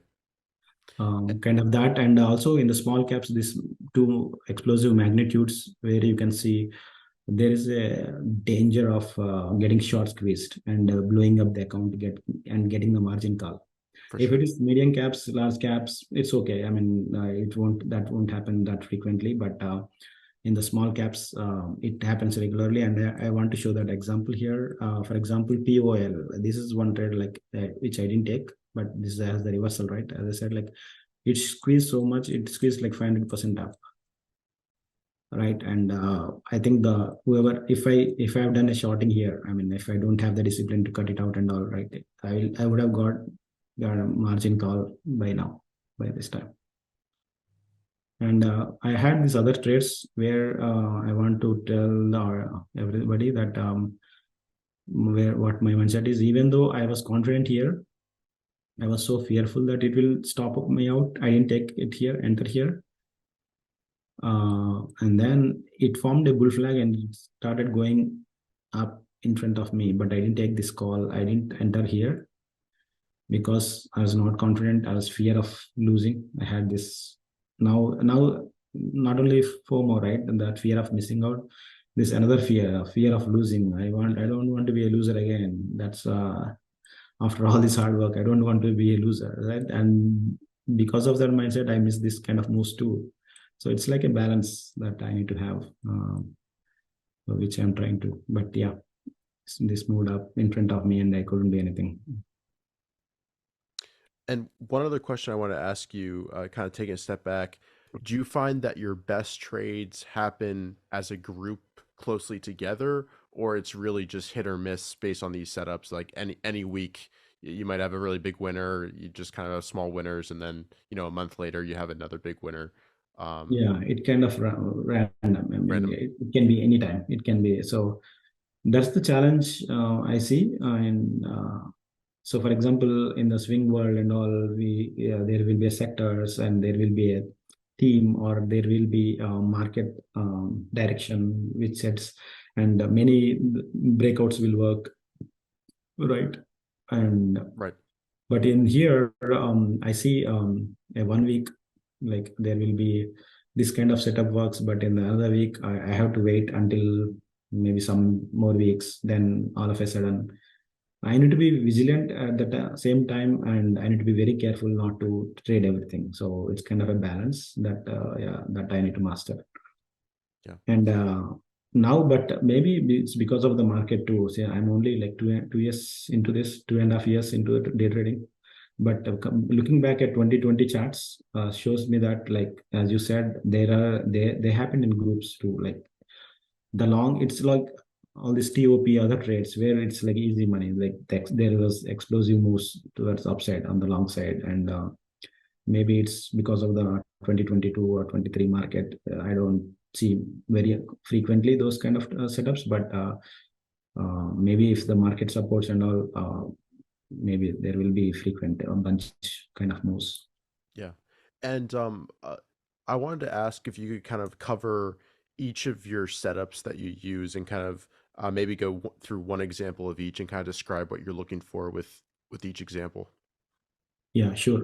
So I given this setup as like a strong demand, slow pullback to touch EMS, right? So it should have a strong demand, and it should go sideways to at the top of the bars at the price, right? And then the volume should subside in that bars, and if it reclaims highs, basically this is the concept of all the moves. Yeah. Even bull flag is the same, everything is the same. So prior it should have a demand, it should go sideways, organically pull back to the sides, but this one is different compared to other ones. Is why I made it as a subdivision stock or setup. Is it will honor the EMS, it will have this 9 EMA, touch and go, and then touch and go, like that. So it will so that Kind of is, ride it higher. Yeah. yeah. So I have this like the demand is good or high, the price pulls back organically, the volume reduces in the pullback, the price touches EMA and respects it. So I have this 1, 2, 3, 4 points, and then it's like 1, if it 2 pullback, 3 volume, 4 touches the EMA and then goes up. Nice. So yeah, 1, 2, 3, 4, so goes up. So I kind of look at that way. And then the other setup that I have is strong demand, slow faders. This is like a bull flag in 15-minute chart. In 5-minute, it looks like this. For example, here, strong demand, but towards it tries to reclaim size, but it has the look of explosive move upwards. It has that look, but it will take time. So, but in 5 minutes it might look like this, but in 15 minutes it might look uh, like this, right? So, but in 5 minutes it is all. So if it goes sideways at the very high of the price and volume subsiding, and then if it picks up, then I take the call. Like for example, AERC here, this is in 2022 strong, and then once, see, these were the entries that I was looking at when the beginning of my trading career. So this has the great risk reward ratio. Here, like maybe it's like 15 cents or something like that, and then it has like $15 move. Like, so I want to have that risk reward ratio. And I just, even though I missed all the moves and all, I just chart them out, screenshot them out, so that I can build the playbook. So like this. So, and then the other setup is going back just one. I like that point out of the lowest volume right before the big move there. Yeah. Yeah. Yes. So Yep, volume. sorry. Yeah, volume. As you can see, like it's completely dried out, and then price is not going down. It's nobody. I mean, it stays high, and now this is like a VCP characteristics too. I mean, like right. Mark says, right? Like volume completely dries out, and then now it makes a move. It makes a big move, and then the OG bull flag. So everybody knows about this. It's down demand, and then sideways. So one more thing is, if X setup has multiple chart setup characteristics in it, then it's the certainty of the move is much bigger. For example, NXTP, this NXTP is a short low float, and it has a short squeeze kind of characteristics in before, and then it on the open it dried down, but it tries to reclaim highs and then going sideways. Now it has this organic pullback kind of setup, plus it has a reversal setup. So I like this kind of base. I like that if I have like 2 or 3 setups mixed together, combined together, then the certainty of the move is higher. Like daily setup, and then as we were showing, like in ILF, LFW, right? Reversal setup on the daily, and then intraday is a bull flag, right? So then the chances of going are higher. So that kind of. Can you go to the setup characteristics slide, the first slide for this one, the bull flag? Yeah. Oh, So this one one, slide up. sorry. Yeah, yeah, Yeah. yeah. So at least two big green bars, at least. So if it is three, that's good, with a good price increase. The next few bars consolidate around the top price action with low volume bars. Now the entry should be at the top of the pullback bar and exit at the bottom of it. So my entry should be here, and then exit should be here. Yeah. By the way, I love how you've organized your kind of chart playbook. Yeah, You've got the description slide, then you just got a lot of yeah, examples. I think this is putting in the work, right? This is great. yeah. That's what, like, I'm putting the work, and when I see a loser, that's the thing that kicks me out. So yeah, we didn't go through this. Strong demand, slow fader, same thing. Good demand, price goes sideways at the top of the highest, selling gradually and consolidates to the EMA. The look of the action should be as if it wanted to go higher and less selling. So like that. And halts. This is this will be a very interesting playbook for other types of strategies. History of halts. Good green volume was popping up. Price should go up. Same thing. I mean, halts is nothing but too much of demand in the very short time. That's Right. all it is. And yeah, it's the volume will be too low. I mean, that's why it will halt it up. So it's low float. Even the lesser volume will make the uh, too much of up move and then make the stock halt. So that characteristics is what makes the short squeeze setups. Mm-hmm. And there will be, what I saw is, like, there will be up squeezes, but there won't be down squeezes. So a stock can go only to 100% down. Yeah, this is one of the point that I want to mention why I don't do shorting. As Mark says, Mark Mm-hmm. gave me this one, right? Uh, so if in shorting, how much maximum can we do, right? I can do only 100% if the stock price goes to zero.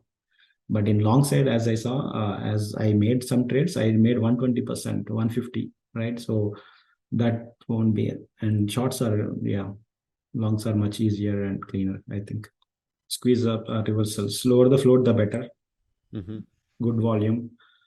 Already strong demand, especially when the price goes down. It almost immediately comes up like a ball under the water signs. So it usually like bumps, gets up, gets dumped, but raises quickly back and waits. It has tried to squeeze up in the past bars. Look of going up, but sold off. This time the sell-off was big and the bounce back was quick. Do you like it when it undercuts kind of the base that it's Yeah. been forming? Yep. Yes. So like this, right? It has that look, and Mm-hmm. it goes, but it has that look of ball bouncing back, Mm-hmm. right? And then this one, when it squeezes, all the short sellers, right? They have to convert it to buyers.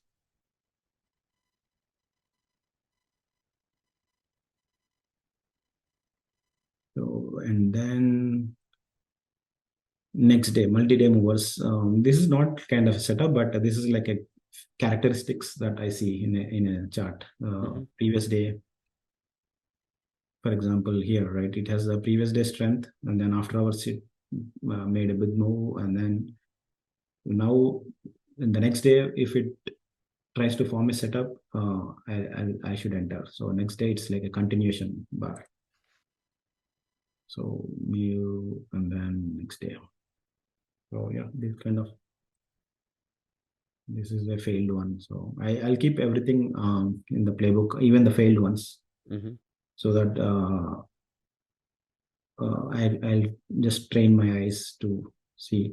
And one more thing I forgot. So I don't not only screenshot the trades. So this is, so I have all the screenshots of I do here.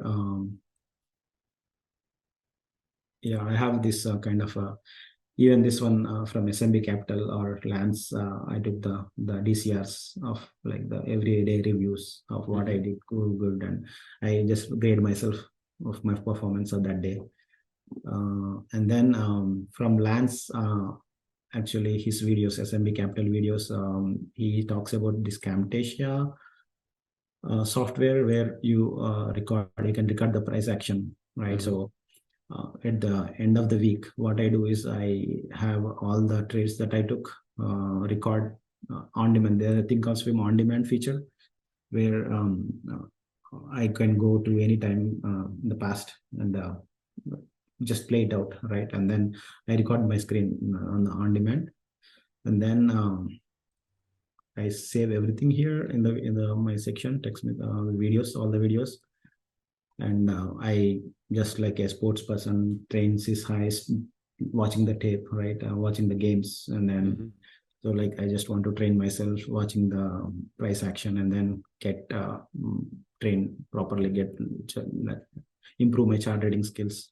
Mm-hmm. Just for the audience, I will just quickly play a video. So basically, it made this move, um, and then towards the end of the day, it starts to squeeze up. Mm-hmm. I just forward, and I record this at 3 times speed on the on demand, and even coming to Camtasia, I increase the speed to 6 times. Mm-hmm. So that's why the action looks so fast, Mm-hmm. and I don't want to like wait there and every bar, right? Now I'm training my eyes to just look at the patterns and all those things. Just so within like 12 minutes, I'll get to see like 4 or 5 hours of tape reading, chart reading. So yeah, this is what.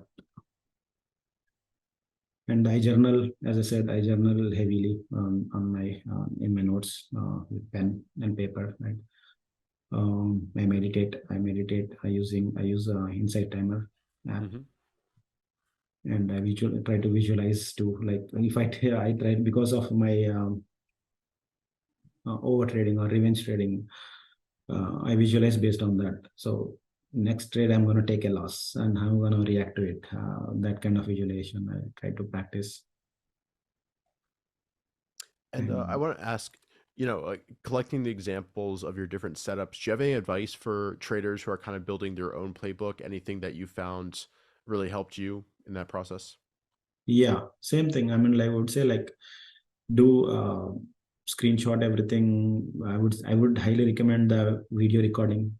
This gives the live experience rather than the image of the screenshot, because that doesn't fully I mean it doesn't have all the details, like it doesn't know like how this bar, right, when this low happened, how we are feeling it just in the picture. We, since we have the full information, we overlook these bars, but Right. when the in the real time, when this red bar is appearing like this, right, we how we are feeling, so we'll get all these details in the live video. So I highly recommend this recording the chart patterns of your playbook. Definitely your the go-to setups, and train your mind. Since what I feel is I'm a technical trader 100%, and technical, and then I'm not focusing on fundamentals or news, so I should have all that energy into this same thing, like specialize, build the mastery in this one, right? Since I'm excluding the other things, I should be a master in this limited set. And if you had to choose, and maybe based on your stats, what's kind of your favorite of your setups? Is there one where you get much more performance than the others? Yeah, I didn't tag setup based in for my in the imports for the in the trader sync, Mm-hmm. but I would the clean ones are these ones, the bull flags, Mm-hmm. uh, and then this one, the slow pullback, low touch, like because as you can see, right, my top ones are like ICCT, like this kind of setups are like it gives me time to think, to analyze the chart. Right. At the same time, they're perfect. They have like big magnitude. So, and I would say for to build a setup for the traders, right? Even these reversals, I didn't have the full playbook until now, until recently. But what I did is I kept on observing the common patterns before making a big move.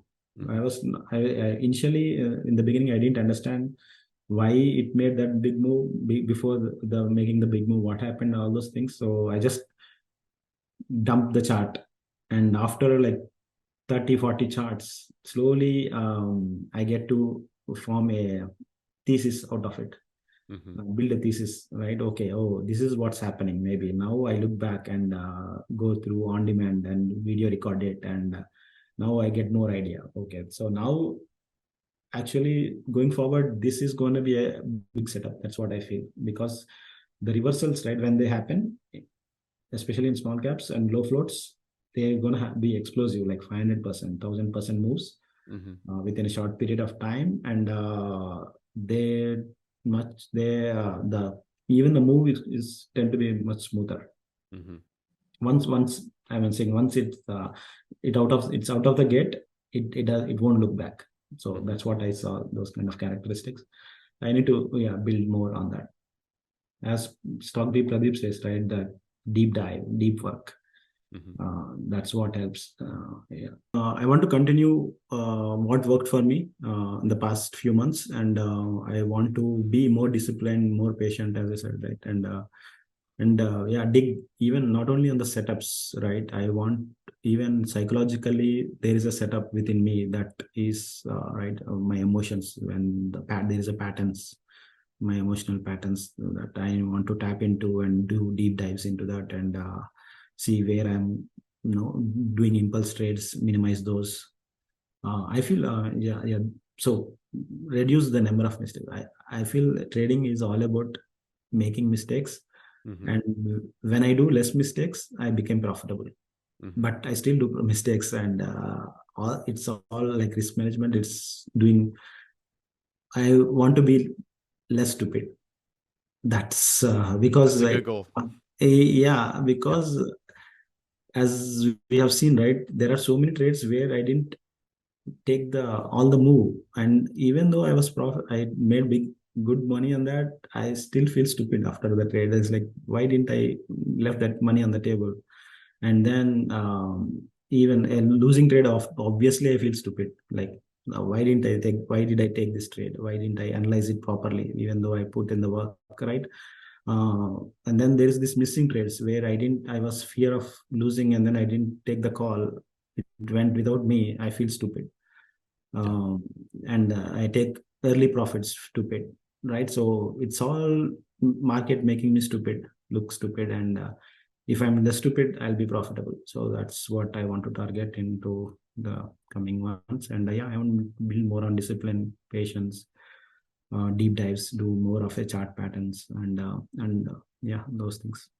Yeah, well, I don't know if it was Mark who said it. I think he's tweeted similar things, but the quote is something like, if you're not feeling stupid while trading, you're not managing risk properly. Something like that. Yeah. Something similar to that. So, and that I think it's important to emphasize that at the core of your strategy is your risk management strength. That's what keeps you in the game, even when you're using your position sizes and all that. So this has been really fantastic. Congratulations again on your performance in the championship. Superb. Where can people reach out to you, and what's kind of next for what you have planned? Yeah, I'm reachable on Twitter at the rate GOV underscore Gajala, GAJJLA. And I am trying to help as many traders as I can, still learning for myself.